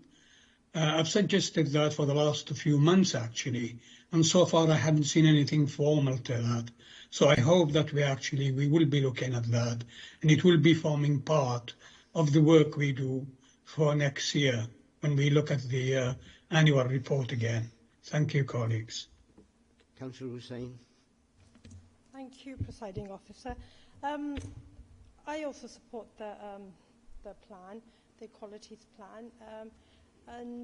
I just wanted to second some of the words Councillor Batroni mentioned. It's regarding the participatory budget. I supported a lot of projects in Victoria Ward, and Victoria Ward is one of the deprived wards with a large community, ethnic minorities. And I've actually seen firsthand some of the projects and visited them and attended some of the projects they've done. They've attended Maindy Festival and many others. And I've also had requests again to support their projects again for the participatory fund. And it's really nice to see that the funding and the budget that we have is actually going to well-deserved projects. And I just wanted to say that. Thank you. Thank you very much. Leader, do you want to make comments? Oh, is there someone else who wants to speak? Yeah. Go boss-eyed up here sometimes, trying to see which one wants to speak. Thank you. I'd really like to thank colleagues for their contribution to this report and actually their engagement with it. And I think it says something really important about the council, to be quite frank, that in terms of our development and our maturity as an organisation, that people are really keen to come along and engage in the discussion and the debate on these issues. And as Councillor Batruni said, this work has been driven forward by Councillor Whitcurt, Councillor Mayer, now Councillor Batruni. And it is important, as we acknowledge in the plan, that there is still more work to do. And I would just like to make the point, really, for colleagues in the chamber this evening, that I am aware that Cabinet Member has engaged with Councillor Al-Nuaimi on the issues that he's raised, and there is some ongoing discussion around that. And I'm sure there'll be further development in relation to that as we go forward. So I'd just like to thank everybody for their contribution to the debate. And really, in spite of the previous item, it's great to see the maturity of the discussion. So thank you. Okay. Thank you, Leader. Would all councillors attending remotely please cast their votes now by clicking on the appropriate box in the chat function. I will give all members a short time to cast their vote before confirming the result for those councillors in the chamber. All those in favour, please show. All those against? No abstentions, are there? No. That's carried then. Right, move on to item 7. Climate change and report. Got a busy night tonight, Leader. You present the report, please. Thank you, Presiding Member. I'm really pleased to present the introductory annual report for our climate change plan, which has been referenced a number of times already this evening. As a globally responsible organisation, we declared an ecological and climate emergency last November, and we stated that we would develop a clear climate change organisational plan in consultation with our citizens for the next 5 years that will set out the actions that we need to take to achieve this. In March of this year, we as a council agreed our climate change plan for the next 5 years. And the plan sets out how we as an organisation will reduce carbon emissions to net zero by 2030 and review the services the Council provides to ensure that they support the city's journey to both net zero carbon and adapting to the impacts of climate change. The plan runs from 2022 to 27, so this report is an introductory report setting out where we are at the start of the plan and also detailing some of the important projects that are already taking place. The plan is a key document for the Council and is now guiding our direction of travel as an organisation in tackling the climate and nature emergency and their impacts. I'm really pleased to see this positive report setting out where we are, and I do look forward to seeing how this work progresses in the future. Thank you very much, Leader. Is there a seconder? Second, please, Mr. President. Thank you very much indeed. Are there any comments on the proposal? Councillor Forsey. Thank you, Mr. Presiding Member. Reducing our carbon footprint to net zero is a huge job, but we are making good progress. We're making good progress on our fuel and our electricity, but there is a lot more to do. The process of retrofitting our schools and our buildings has begun, but again, this is a huge job and we need to continue this process over many years. The local area energy plan sets out a vision for net zero energy system for Newport by 2050 to decarbonise heat, electricity and local transport. This work will need considerable investment, but it's not a case of whether we can afford to do this. In my opinion, it's a case of we can't afford not to do it. Thank you. Thank you very much. Councillor Davis. Thank you, Mr. Presiding Officer. First of all, if you've looked at the climate change plan, there's actually an animation in the front of the report, which you can just link onto. Can I please recommend that all members actually find the time to play this? Because it actually really explains our climate plan in simplistic terms, but importantly explains why it's necessary. And it's a really, really powerful message. And I think if you have a look at it, you can then share it with the community. It's about our plan and how actually it can impact on our residents and how we can move together working forward. I'm really pleased that as part of our decarbonisation programme, schools are locked into this plan, and it's quite clear that they are going to take an important role. Already, Baseleigh School is being built as a carbon neutral school, and we're focusing on retrofitting, and we've seen this already in our Kimberley Nursery School, which is now at Ysgol Brenderu, which opened at the start of this school year. And specifically in Kimberley Nursery School of Ysgol Brenderu, we can see that it's actually got now 2 air source heat pumps, and we're going to see that our other schools across Newport will gradually be retrofitted as well. This now means that it's zero gas neutral, and it will be net carbon zero in going forward. There's a clear commitment in all our schools to have this no gas project. But getting our schools and pupils and their families involved is also vital in going forward. And it's really pleasing to see that children within our schools are working with their teachers to actually address these issues. It's great to see more home-to-school walking plans being introduced, and there's some trials going on with our local authority at this point in time. But what really is pleasing to know that some of our young people have become advocates in relation to the climate emergency and have spoken on the international stage. Thank you. Thank you, Councillor Davis. Councillor Ropley. It's a good plan to have, and it's a plan that will help go forward and protect the future of the citizens of Newport, and we all work together. But let's not fail to recognise something that might hinder the progress of our aims and objectives here, and that's the M4 itself. We are suffering from the consequences of a decision, but without an alternative. There's not going to be a decision on the M4 for the next 5 years or more. So our plan could be affected, the outcomes, by the consequences of not building a relief road. Whether that was the right thing or the wrong thing to do, it's the consequences that we are suffering. I know in certain parts of the city, such as Langstone and Bishton, that they suffer the consequences of queuing traffic that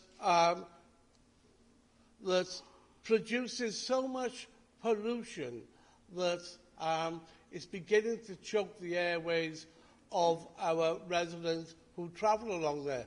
We have 28-mile tailback queues. It's not just on a Friday we have a tailback.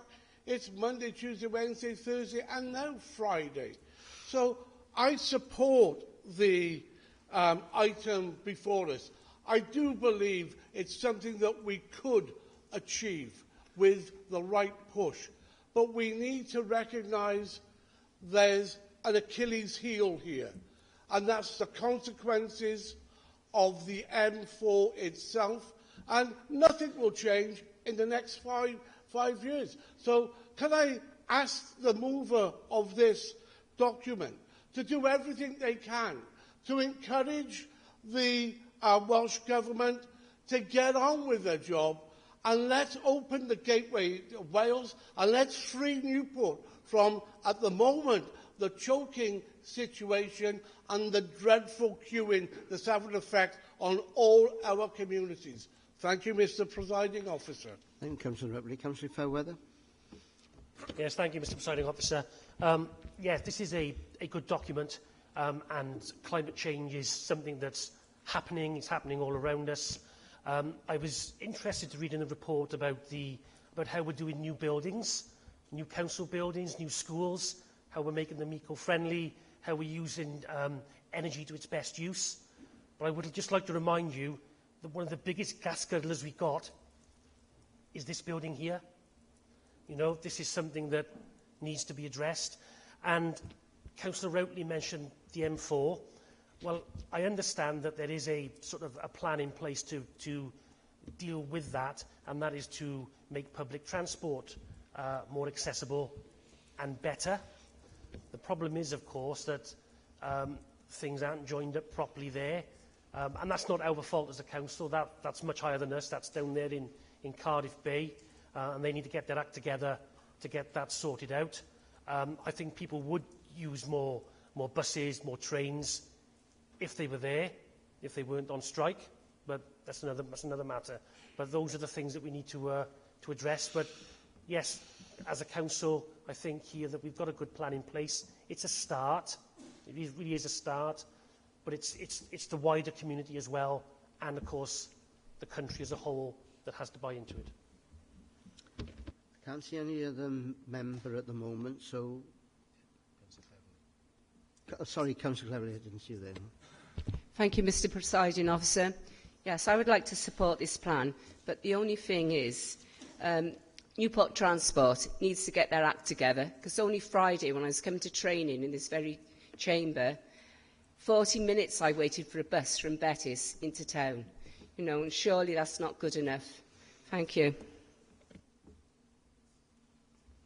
Well, I don't know how the leader can answer that one. Councillor Corton. Thank you, Mr. Presiding Member. I'm fully supportive of this plan, but I just wanted to come back on something Councillor Fairweather said in terms of rail. It would be brilliant if our rail infrastructure around the city was improved and now, but given the consequences of the rail budget that come from Westminster and the fact that HS2 is classed as an all-UK project, and we don't actually see any revenue from that, that's put our rail infrastructure back years and years, and it's going to take a long time to catch up. I just wanted to bring that up. Thanks. Okay. Thank you. So, thank you. Oh, not across the chamber, please. Right. Thank you. Councillor James. Thank you, Presiding Officer. Presiding Member, even I keep doing that, don't I? I'm really happy to support this plan. The only thing I would like to perhaps point out is that the level of detail isn't what I would want to see. For example, in the transport section, there's one line which I'll read out now. Encourage the use of public transport instead of car usage. I would like to see by taking these actions. It's an aims document rather than an actual plan, and I think the council and the public deserve more to look at.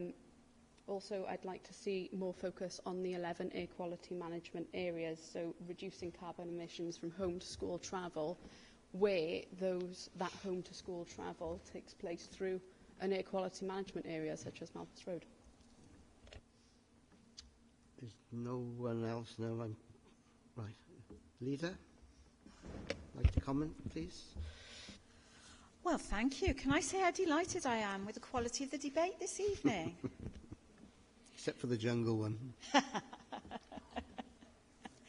I do want to go back to the introduction of this, really, just to say that this, of course, is our first report on a plan that spans a significant period of time. And as this progresses, of course, we'll be reporting back to colleagues on this.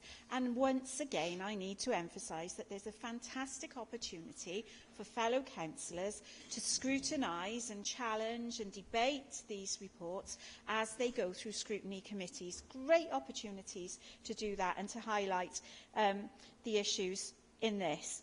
I do want to pick up on a few points that have been made because I actually think they're quite important in relation to this. So it's got to be going on 4 or 5 years since the M4 decision was made. I don't know. And I think we're just adding to the omissions by going on and on about it. The decision is made, and all we need to do now is really focus on what alternatives we're going to put in place to address the challenges.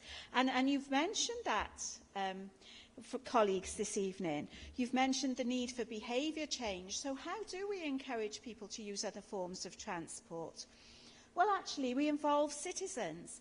Let me explain to you the example. We recently went along to the Gare Active Travel route, which had been recently resurfaced and included in the National Active Travel Network, at the request of a resident who used that route and identified that route as a really excellent extension to the active travel routes. It wasn't imposed on the citizens by the council. It came to us through consultation with residents. And what a fantastic amenity that is for our residents. Likewise, yes, of course, behaviour change. We do need to encourage people to choose alternatives. I'm really proud to say that my Cabinet colleagues are exploring alternatives all the time. And it's great to see them using public transport as well. But as a City Council, and working with the Burns Commission, we've actually put work in place and measures in place to encourage this. We've implemented schemes where we've provided free bus transport for our citizens across Newport to encourage people to experience what a modern public transport system is actually like. And yes, there are still improvements to make, but the quality of our public transport system is improving here in Newport. In terms of behaviour change, I'd really like to highlight the visit last week from the Deputy Minister, who came along to see the cycle storage shop that's been developed in the city centre. This is another really important example when it comes to behaviour change. And it's important because it was citizen-focused. It's grassroots. It's something that came up to us and wasn't imposed on people. And by working in the partnership, the vision of Mark Seymour has been realised here in our city centre. And on the day that it opened, there were inquiries from cyclists passing by asking if they could store their cycles there that day. There's a huge demand for that. And where did they come from? Well, I was talking to somebody who travels to Newport by rail from Chepstow and wanted somewhere safe in the city centre to store their cycle.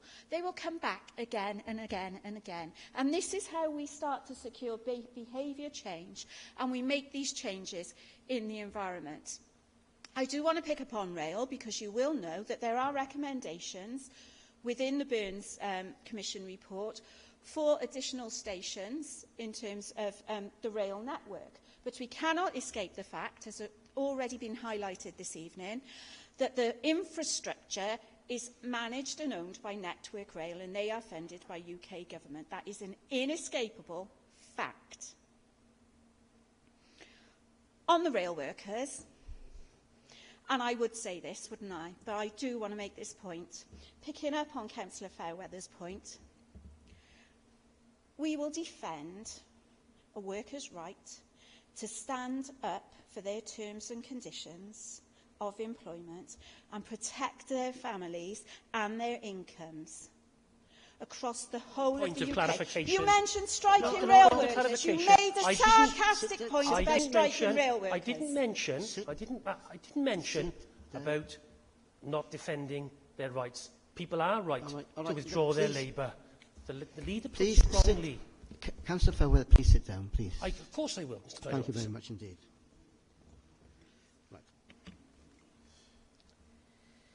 The labour force of this country have got a right to stand up against the terms and conditions that are being imposed on them by agents of the UK government. An absolute right, and we stand with them. Thank you. Thank you very much, Leader. Right. Can we have some? Thank you. Can I have a point of information? No, There's no point of order. No, I please want to know who are the agents of the UK government imposing It's not a point of order. Please sit What is the point down. of clarification? Please sit down. It's Well, who gone. are The the leader is wound up. It's too late. It's gone. Sit down, please. Thank you. Right. Would all There certainly are agents afoot, I can tell you. Councillor Routley, please sit down.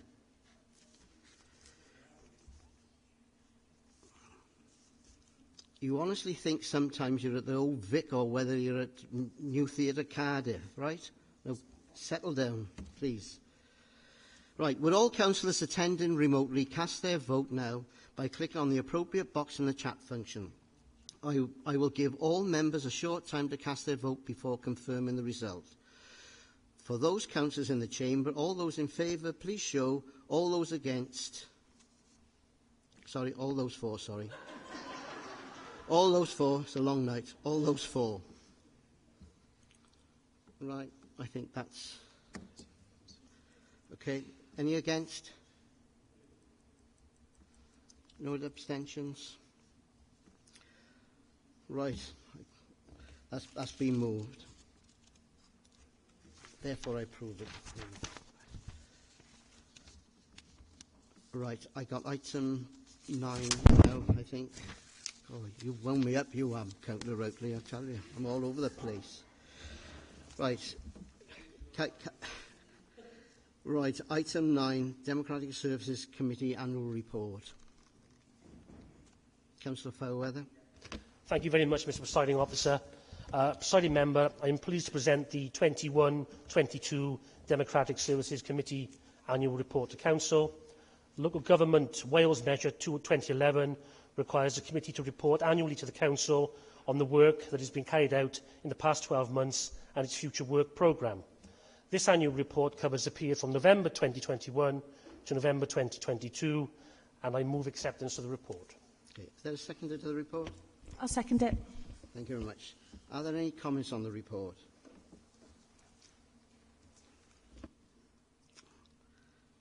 No, there's no comments on the report. Right. Would all councillors tendering remotely please cast their votes now by clicking on the appropriate box in the chat function? I will give all members a short time to cast their vote before confirming the result. For those councillors in the chamber, all those in favour, please show.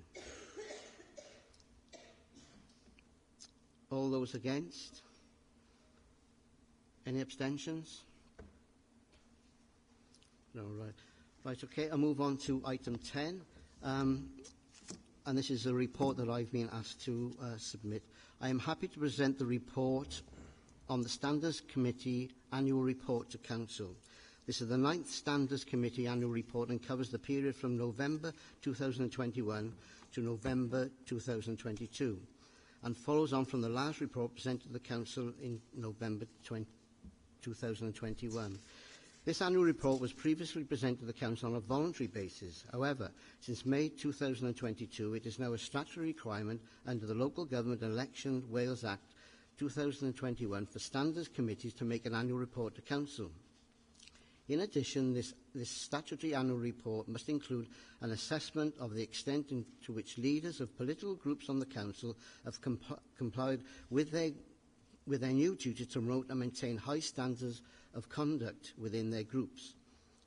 The committee has met on 5 occasions during the last 12 months, and the earlier committee meetings were conducted remotely, but since May 2022, the meetings have been conducted on a hybrid basis, with some members present in person, others joining remotely. Last year, Standards Committee was called upon for the first time to conduct a misconduct hearing and impose a sanction on an elected member. This year, we are pleased to report that once again, no serious complaints of misconduct was referred to the Standards Committee by the Ombudsman during the last 12 months. and no complaints were referred for the determination by the committee under Stage 3 of the Local Resolution Protocol during 2001-2022. The report confirms that 6 complaints were referred to the Ombudsman about City Councillors during the last 12 months. 5 complaints were made during that period about community councillors. At the time of presenting this annual report, only 1 complaint remains outstanding. All the other 10 complaints have not been accepted for investigation. The Standards Committee met with group leaders earlier this month and was pleased with the level of commitment demonstrated and the levels of training undertaken by councillors. However, further code of conduct training sessions would be beneficial for all those councillors who are unable to attend the induction training on the 16th of May. There do not appear to be any significant issues in terms of standards of behaviour or complaints that need to be addressed. The annual report also contains a draft forward work programme for the forthcoming 12 months. The training requirements for city councillors, community councillors and their clerks will continue to be monitored and reviewed as part of the committee's forward work programme. I move acceptance of the report. Is there a seconder, please? Thank you, Councillor Harvey. Are there any comments on the report? Right, okay then. Right, would all councillors attending remotely please cast their votes now by clicking on the appropriate box in the chat function. I will give all members a short time to cast their vote before confirming the results. For those councillors in the chamber, all those in favour, please show. All those against? Any abstentions? Your hand's still up, Councillor Oakley. Thank you. Right. I move the report. Right. Item 11. The minutes of the Democratic Services Committee on the 18th of October are attached to the agenda items. There are 2 recommendations to Council contained within the minutes: that the Council formally adopts the statutory guide to the Constitution as agreed by Democratic Services Committee, that the Council formally adopts the change in the Constitution to reflect arrangements for job sharing of cabinet posts and the appointment of executive assistants. Councillor Fairweather, as Chair of the Democratic Service Committee, do you wish to formally move those recommendations? Thank you, Mr. Presiding Officer. Yes, I will formally move those recommendations. Are there a seconder? Yeah, I'll second it. Right, thank you very much. Are there any comments on the report? No, right. Would all councillors attending remotely please cast their vote now by clicking on the appropriate box in the chat functions. I will give all members a short time to cast their vote before confirming the results. For those councillors in the chamber, and all those, please show favour. All those in favour, please show. All those against? Any abstentions? No, that report is adopted. Right, item 12. Questions to the Leader. We now move to a question to the Leader. Question will be asked on a ballot list order sent out earlier today. Before we start, does the Leader have any announcements to make? Thank you. I'm sure colleagues will join me in congratulating Rio Dyer, a Newport resident, a Dragons player, and the son of one of our Newport City Council employees. His dad works for us in one of our teams here in the City Council. I'm sure you'd all join me in congratulating him on receiving his first Wales cap in the match against New Zealand on the 5th of November. And he even managed to score his very first try for Wales. So well done, Rio, and we're all really proud of you here in Newport.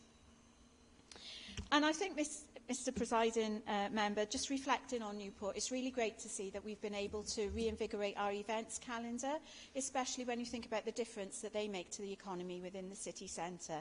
And we've had a number of very successful events in recent times. On October the 8th, we celebrated the return of the Food Festival, and the footfall there was tremendous. And what was really positive in relation to that, I think, apart from the fantastic display that was put on by my colleague to the right here,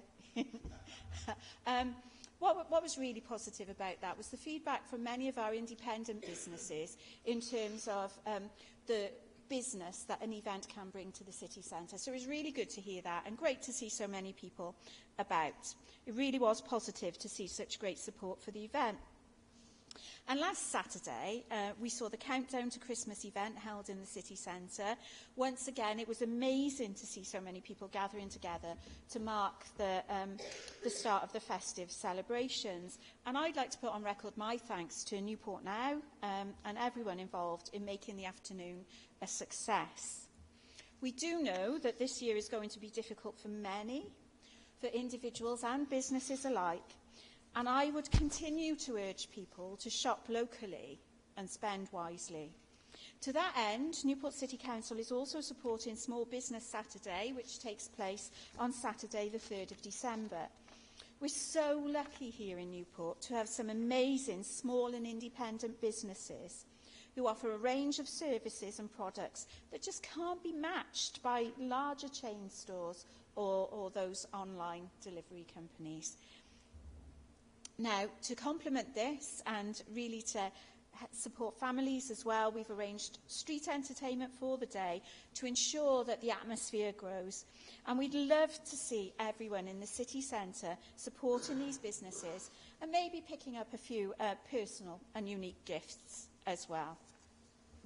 You can look out for more on our social media for more info about this and more news from our local traders in terms of their own special offers. And I know the Business Improvement District have also put together an app that you can download now where you can get offers for independent businesses here in Newport too. So please everybody, come along, Small Business Saturday, support those businesses in the city centre because they really do need us now. If you've been to the city centre recently, you might have noticed the very impressive sculpture that is the Knife Angel that's present at Friars Walk. That stands there proudly on Usk Plaza. Now, as a City Council, we've supported the Police and Crime Commissioner for Gwent, who's brought this towering figure to the area as part of a national anti-violence tour. The 27-foot sculpture is made from more than 100,000 knives, and this will stand in Newport until the end of the month as a prominent reminder of the devastating effects of violence and aggression. Supported by a series of engagement and educational events, we really do hope to promote awareness and start important conversations around this. And I was really pleased to meet up with a group of brownies and guides the other day that had come along to have a look at it. And it's so good to see so many groups coming along to see it, but also, hopefully, parents talking to their children and adults talking to young people about the impact. Whilst it's a beautiful sculpture, we must always remember how and why it was made. So if you haven't seen the angel, please don't miss the opportunity to admire it and reflect on its message. Now, colleagues, despite these challenging times, council officers are continuing to support our vulnerable and disadvantaged residents and supporting businesses as best they can through the cost of living crisis. But this cannot be left to the council alone. And Newport's other public sector organisations, charities, not-for-profit and voluntary groups and religious groups will need to work together to help provide whatever support that we all can over the next 6 months. Earlier this month, I convened a cost of living summit with strategic and community leaders from across Newport to understand how we can work together to find ways in which we can share resources, buildings, and other opportunities to support households over this winter period. As a result of this summit, we're working more closely with other organisations and community leaders to provide the necessary support. And I'd like to say a huge thank you to my Cabinet member and to the heads of service who were involved in organising that. And a huge thank you to everybody who attended. Following on from this, we held a cost of living event at the Riverfront Theatre, and we invited our council services and partners to come in to provide advice, guidance and support to residents of Newport.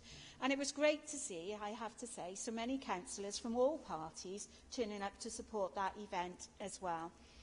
With a link here, we make that important connection between those services, those third sector organisations and our residents in our communities. So thank you all for supporting that and your continued support for our residents.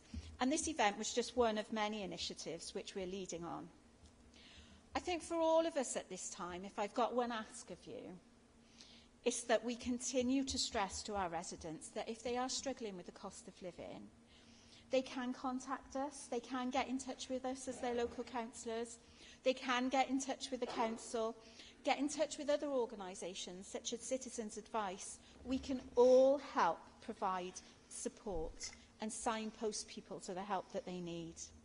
Now, we are continuing our work in this area, and there'll be further outreach activities and a dedicated advice area on the council website. We're also progressing our coordinated work with partners to ensure that we can do all that we can together to help our communities. But we can't do this alone. And we've got all the organisations coming together with us. We're working on this. Our service areas are working together. This will be nothing if it wasn't for the volunteers that give their time to do that. And I'm sure, colleagues, that you'd all join me collectively in saying a huge thank you from the members of this council to all of the volunteers across the city that help make this happen. Now, this Thursday, on the 24th of November, it's Carers' Rights Day.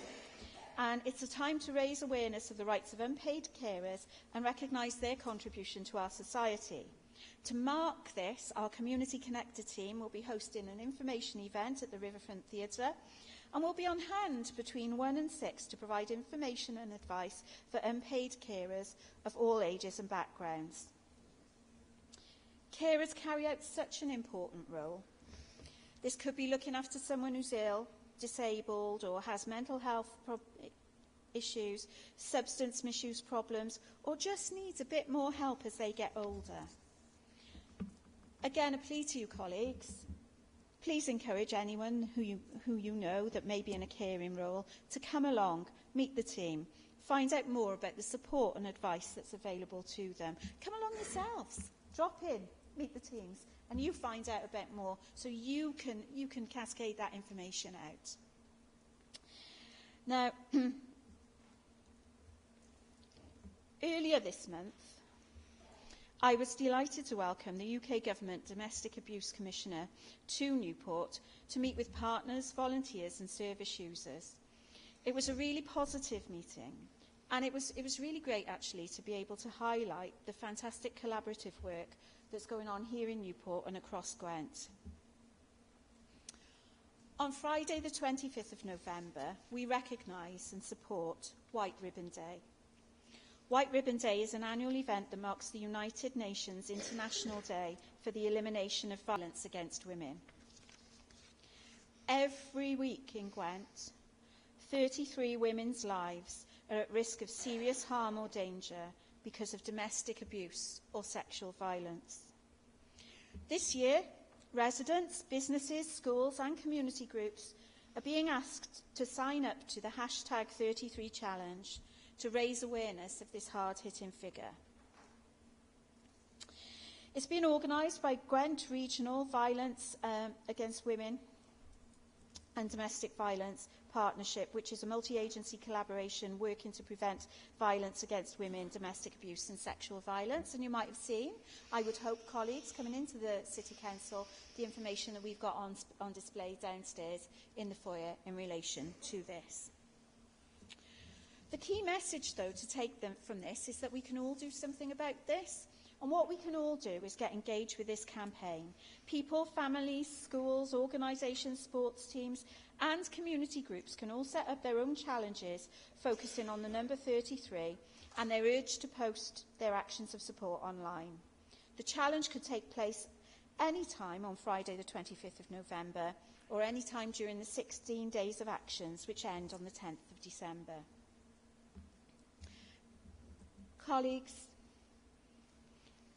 everyone should take a stand and make it clear that domestic abuse and sexual violence is unacceptable. We need your help to encourage others to take a stand against violence against women. And I urge anyone experiencing abuse to speak out and seek help.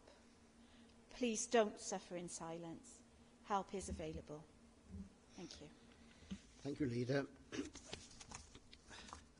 Right, there's questions now. Allocation list, and it's first off is Matthew Evans. Thank you, Presiding Member. Over the last decade, we have seen numerous initiatives to attract people into the city centre over the festive season, and the Christmas lights and small business Saturdays are things which are long-standing events. For many traders, it can be make or break as we rely on this time of year to survive. Our neighbours in Monmouthshire are offering free parking and free buses at weekends, as are many other councils in Wales, including Torfaen and Caerphilly. We've had free parking initiatives, free buses last year at Christmas time, and we used to have the park and ride. Our neighbours in Cardiff have not one but 2 sites for their winter wonderlands this year, with fun fair, ice bar, skating rink, ice wall, and a full programme of family entertainment over the festive period. Meanwhile, back in Newport, instead of paying £1 an hour for an hour and a half's parking at the Kingsway Centre, it will now cost you £2.50. So, apart from putting prices up, what else are you doing to encourage our residents to come into the city centre this Christmas? Leader. Well, thank you, Councillor Evans, for your very original question there. You did mention, I think, at the start of your question, the way that events and attractions can actually bring people into the city centre. And I'm really glad that you highlighted that, because we had the footfall report today for the food festival, and it was really evident there that there'd been a considerable increase in the number of people who'd come into the city centre for that. Now, I look forward to seeing the report from the weekend in terms of the Christmas lights and the switch on of the Christmas lights, in terms of how many people might have attended that. But there are limits to what we can do. And there are definitely limits to what we can do as a City Council at this time. And I'm sure colleagues will have seen the video that we've put out that sets out very, very clearly our financial position as a local authority. We reported to our last Cabinet a £3 million overspend, and we're currently considering or looking at a deficit of £33 million next year. So in terms of any subsidy, whilst I would love to be able to subsidise free bus travel in the way that we've been able to do in previous years, I'm afraid that we won't be able to do that without support from any other agencies this year. So if Burns Commission or Transport for Wales or Welsh Government are listening, we'd happily take their money to ensure that our citizens can access free public or subsidised public transport during that time. But we have to be realistic about the financial position that we find ourselves in. Please stop asking me about free parking, because we're not going to do free parking. Now, we said this in scrutiny and we said this in this chamber. We are not going to do that. So please stop asking, because my answer is going to be consistently no. Thank you. Well, I think the whole answer there was consistently no. You didn't give any indication of anything you're going to do to support traders at all this year. And actually, Monmouth, which is Labour-controlled now, I think, correct me if I'm wrong, they're asking for free parking for their residents. Torfaen, I think that's Labour-controlled. They're doing free parking for their residents. Caerphilly, is that Labour-controlled? I think they're doing. And what about Rhondda and Taff? I think Pontypridd now, but they're doing free parking. So, and haven't they all got budget problems as well? You know, Cardiff as well. They've all got budget problems. Back in July, you had £18.5 million overspend And this is when other councils were looking forward to Christmas, their plans for Christmas. And you even had £100,000 underspent on the city centre management. So, you know, there has been money available. We have been cash rich. Other councils can do this. So don't you think it's important that our residents, at this time, a cost of living crisis, who are suffering at the moment, surely you can give our residents a bit of Christmas cheer, and even if it's free buses. You know, I thought actually that Welsh Government were going to pay, and correct me if I'm wrong, the £233,000 for last year's one, which we did. I thought the Welsh Government were going to pay, but clearly they didn't because it came off the council. But, you know, this is a time to spread some festive cheer, and the traders in the city centre desperately need it, so surely you can agree with that point. Leader. Thank you so much for your supplementary question, Councillor Evans. I think it's really important to consider our position. So we are responsible and accountable for decision making in terms of Newport, and it's not for us to comment on, or certainly not for me to comment as the leader of Newport City Council, on any investment decisions that any neighbouring local authorities may choose to make. You are absolutely right. We did have a really healthy underspend. It was indeed. And then who would have thought that the UK government would wreck the economy? What a transformation. What's inflation today? 11.1%, or has it gone up again? Those decisions made by, oh, might I add, the person that you supported for leader of the Conservative Party, those decisions have ruined our economy and ruined opportunities for generations to come. And it's people like us left here to pick up the pieces from those national government decisions. So where has our underspend gone? Let me explain in case you haven't watched the video. The cost of care has increased significantly. The number of placements, the number of people requiring care, demand-led services are increasing. We've over 1,000 more pupils in our schools here in Newport than we had 3 years ago. We're dealing with pay rises, we're dealing with inflation. The cost of procuring goods and services has increased for us as it has for everybody else. That's where the money's gone, just like that. And that is what every single household in Newport is experiencing at this moment. So do not suggest to me that we've been wasteful with money in an economic climate where... I'm sorry, Presiding Member. What? It was a simple supplementary question. Wait a minute. What's the point? What are you raising now? Is there what is... Wait, shh, please. I'm speaking. A point of personal explanation. What's the personal explanation then? Do you want the standing order? Would you like me to find the standing Sorry? order? Would you like to find the standing orders for you? If you bear with me 1 second, I shall find it for you. I think you're wasting time now a bit. It's only in relation to debates, not questions. It's not a question now, is it? The leader's given... My question to the leader of the council was, don't you think it's important to spread some festive cheer and support the traders in the city? And she gave you an answer why she can't do that. Please sit down. May I continue my response? Yes. Thank you very much.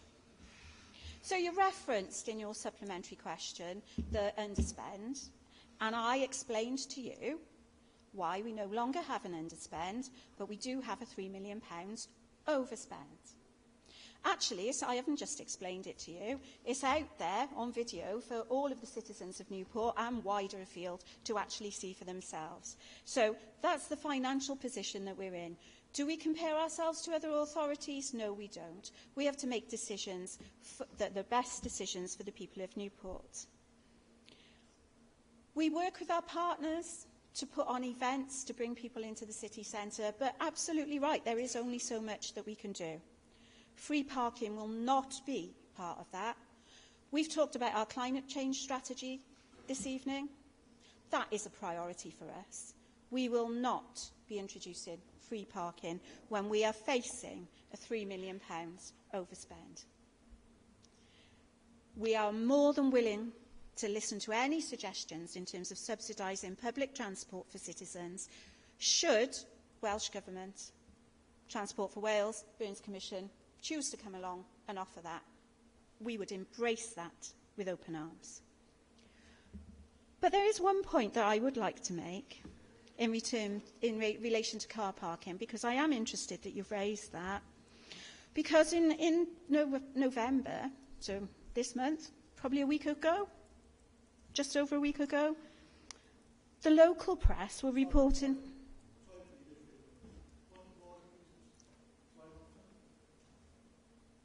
I'm sat here trying to listen to the leader. Can you stand up, please? Sorry. Yeah. I'm sat here trying to listen to the leader, as other people are, I'm sure, but all I'm hearing are these people behind me. In my ear speaking, having private conversations. Could we ask them to be quiet? Mr. Presiding Officer, these people here haven't said a word. I've sat here quietly listening to what's going on. Down. Make sure your comments are directed to the right person. Listen, sit down, the pair of you, please, and please give respect to whoever's speaking on the floor anyway, okay? Whoever's doing it. If there's background noise, it's very off-putting. Leader? Thank you. I just wanted to say that according to ONS data, that is nationally recognised evidence base, Newport is actually the 4th best city here in Wales for access to parking in terms of the city centre and other car parks, both in terms of access and cost. Thank you.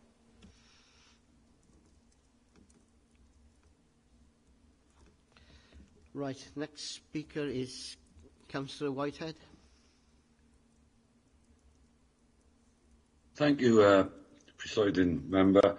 I'll try and zip through this because I'm mindful that other people sometimes would like a chance to ask a question to the leader, and 15 minutes is, for me, is far too short. So it's another conversation for the future, I believe.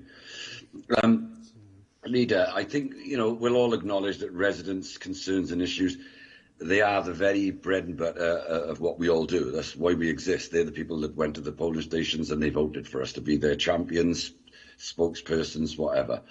And by default, with that, we have to contact various service providers. I do that on a daily basis, and it can be via the email interactions. For me, it's a little bit bothersome lately. City homes, always good. The police, good. NCC, we got the members at City Service Avenue.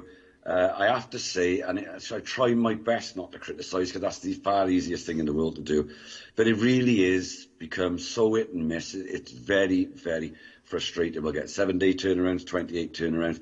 I mean, for example, last week, I wrote in to members at City Services that I requested for a Newport City Council representative to attend our ward surgery tomorrow.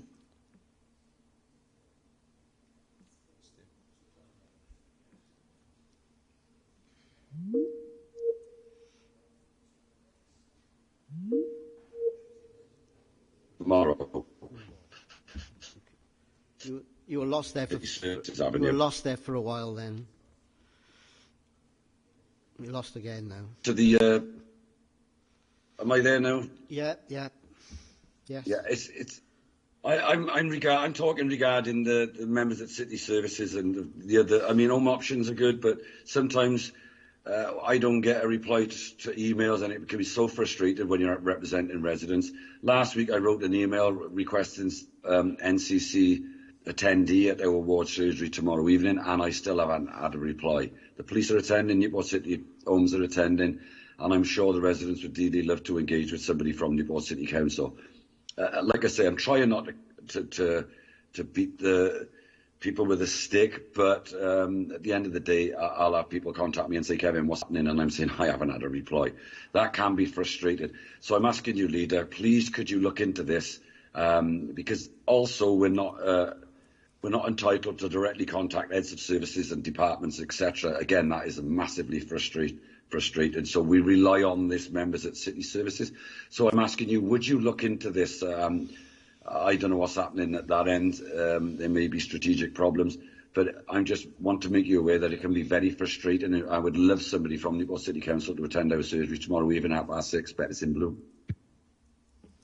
I don't know whether it's in the point whether we can send members, but obviously the officers, rather, whether the leader wants to comment on that, really. If they go to all ward meetings, that means everyone's going to a ward meeting. Leader?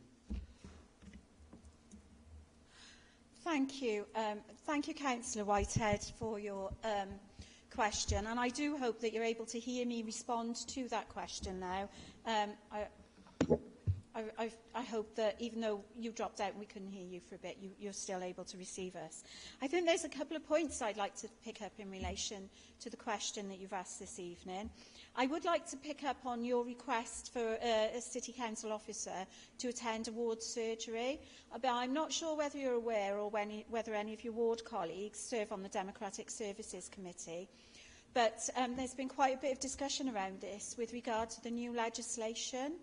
And so there will be a paper going to the Democratic Services Committee that actually sets out the conditions for attendance, for officer attendance at meetings. And hopefully that will help to clarify and resolve it, and all elected members will have a better idea of that going forwards. So just to pick up that point. I think technology is quite interesting, isn't it? And it can be quite frustrating when we don't get the responses that we need. Colleagues inform me that sometimes a response comes through more quickly on the app, so there is an opportunity to try the app. But we're always looking to improve our services here, Councillor Whitehead, and we're always looking within that to try and make it easier for residents to contact us and give us the feedback that we need. And I will indeed ask the head of service, just for the service area, but also the head of people, partnerships and transformation to get in touch with you with regard to the technology as well, because I do think there's, we can look at this together and consider how we improve this going forwards. Thank you. Is there a supplementary to that? That's right, yeah. Yeah, thank you, Leader. Yeah, that's good. Regarding the democratic, what you said was discussed on democratic services. I wasn't aware of that. But for me, it's just about an engagement. Like City Homes will send like an estates engagement officer. They will take notes.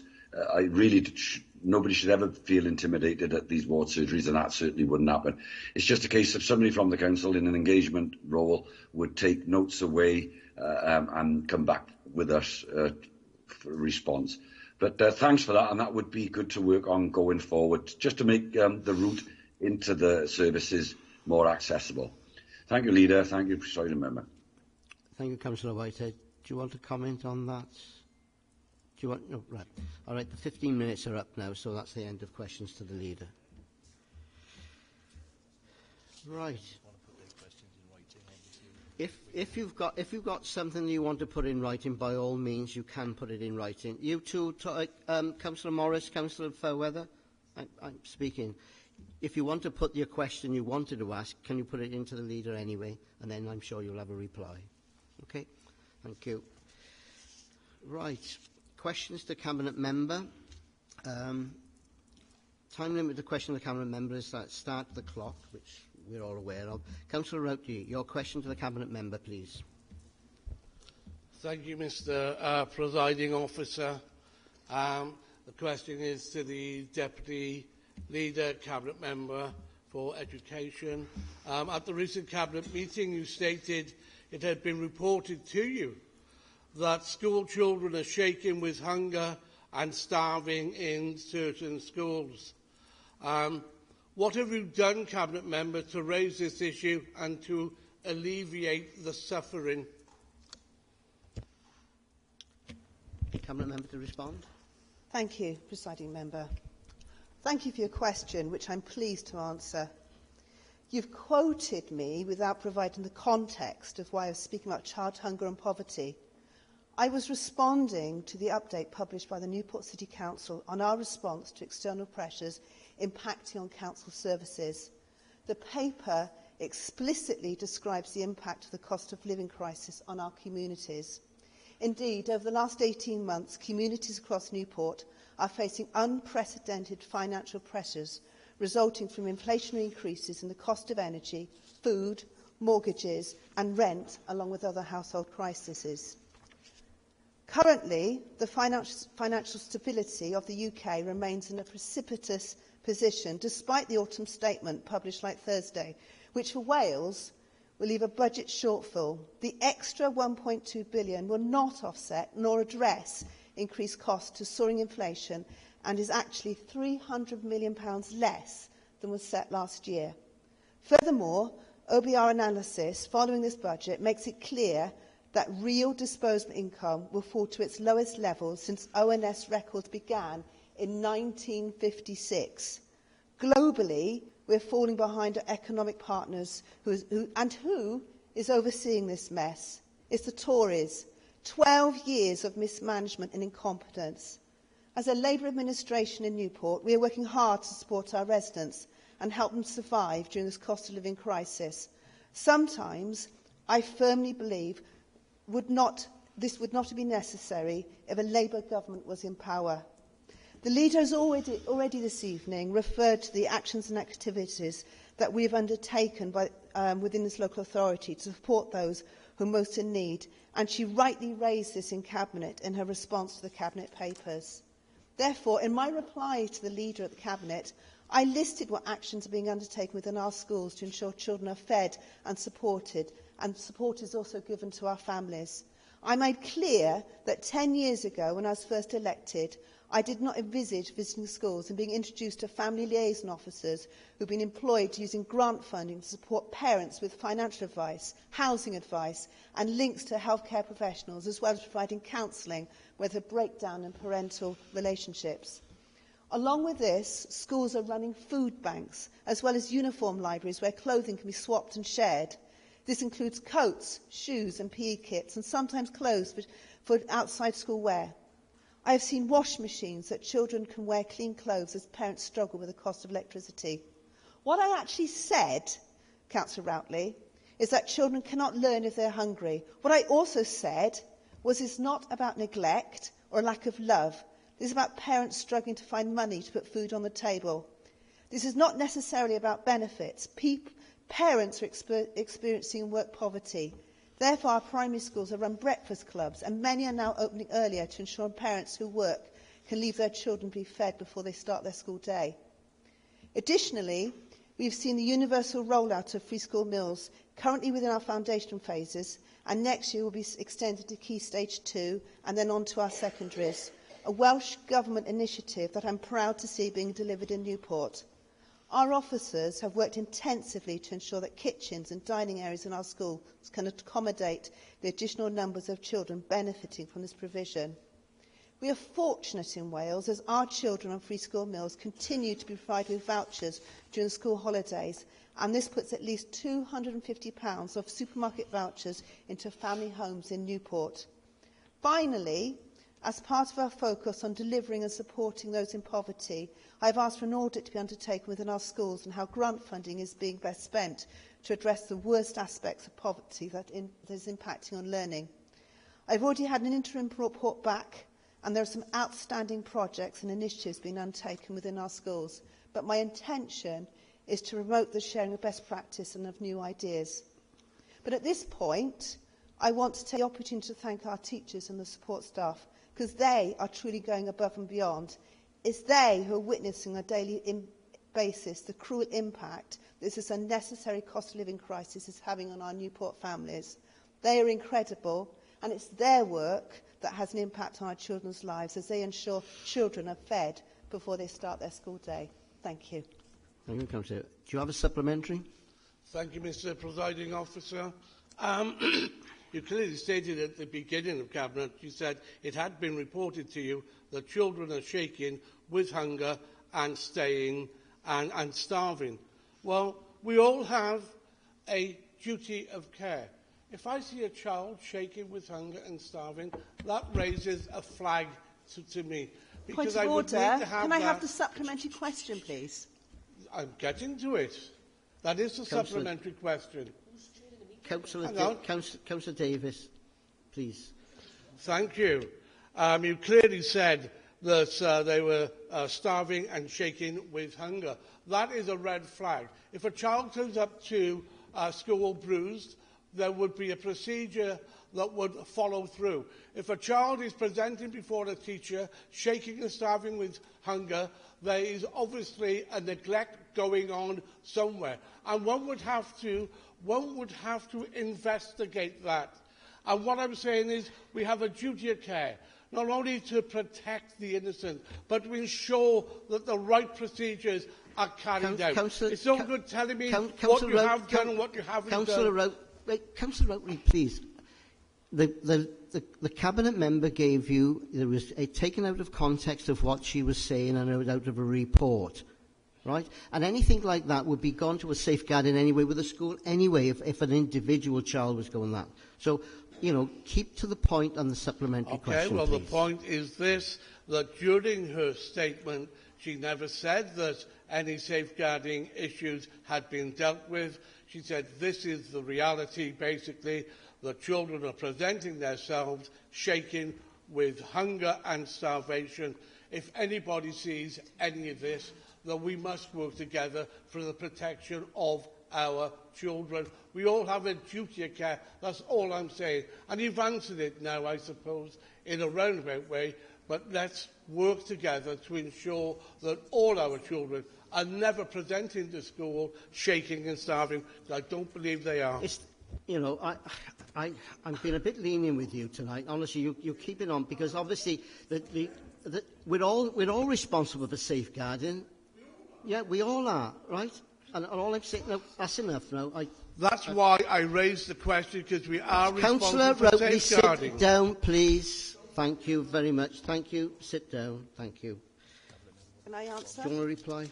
I do have a reply. I quoted to you, Councillor Routley, the transcript from my comments, and I absolutely stated that teachers are aware it's not about neglect, it's not about lack of love, it's about children being hungry. This is about a cost of living crisis that our children and our families experience at a point in time in Newport. It's not neglect. Thank you. Shh. Shh. Councillor Routley, enough, right? Please, enough, right? Testing my patience tonight, you are. Right. That concludes the business set out on the agenda. The date of the next council meeting is the 24th of January 2023. I declare the meeting closed.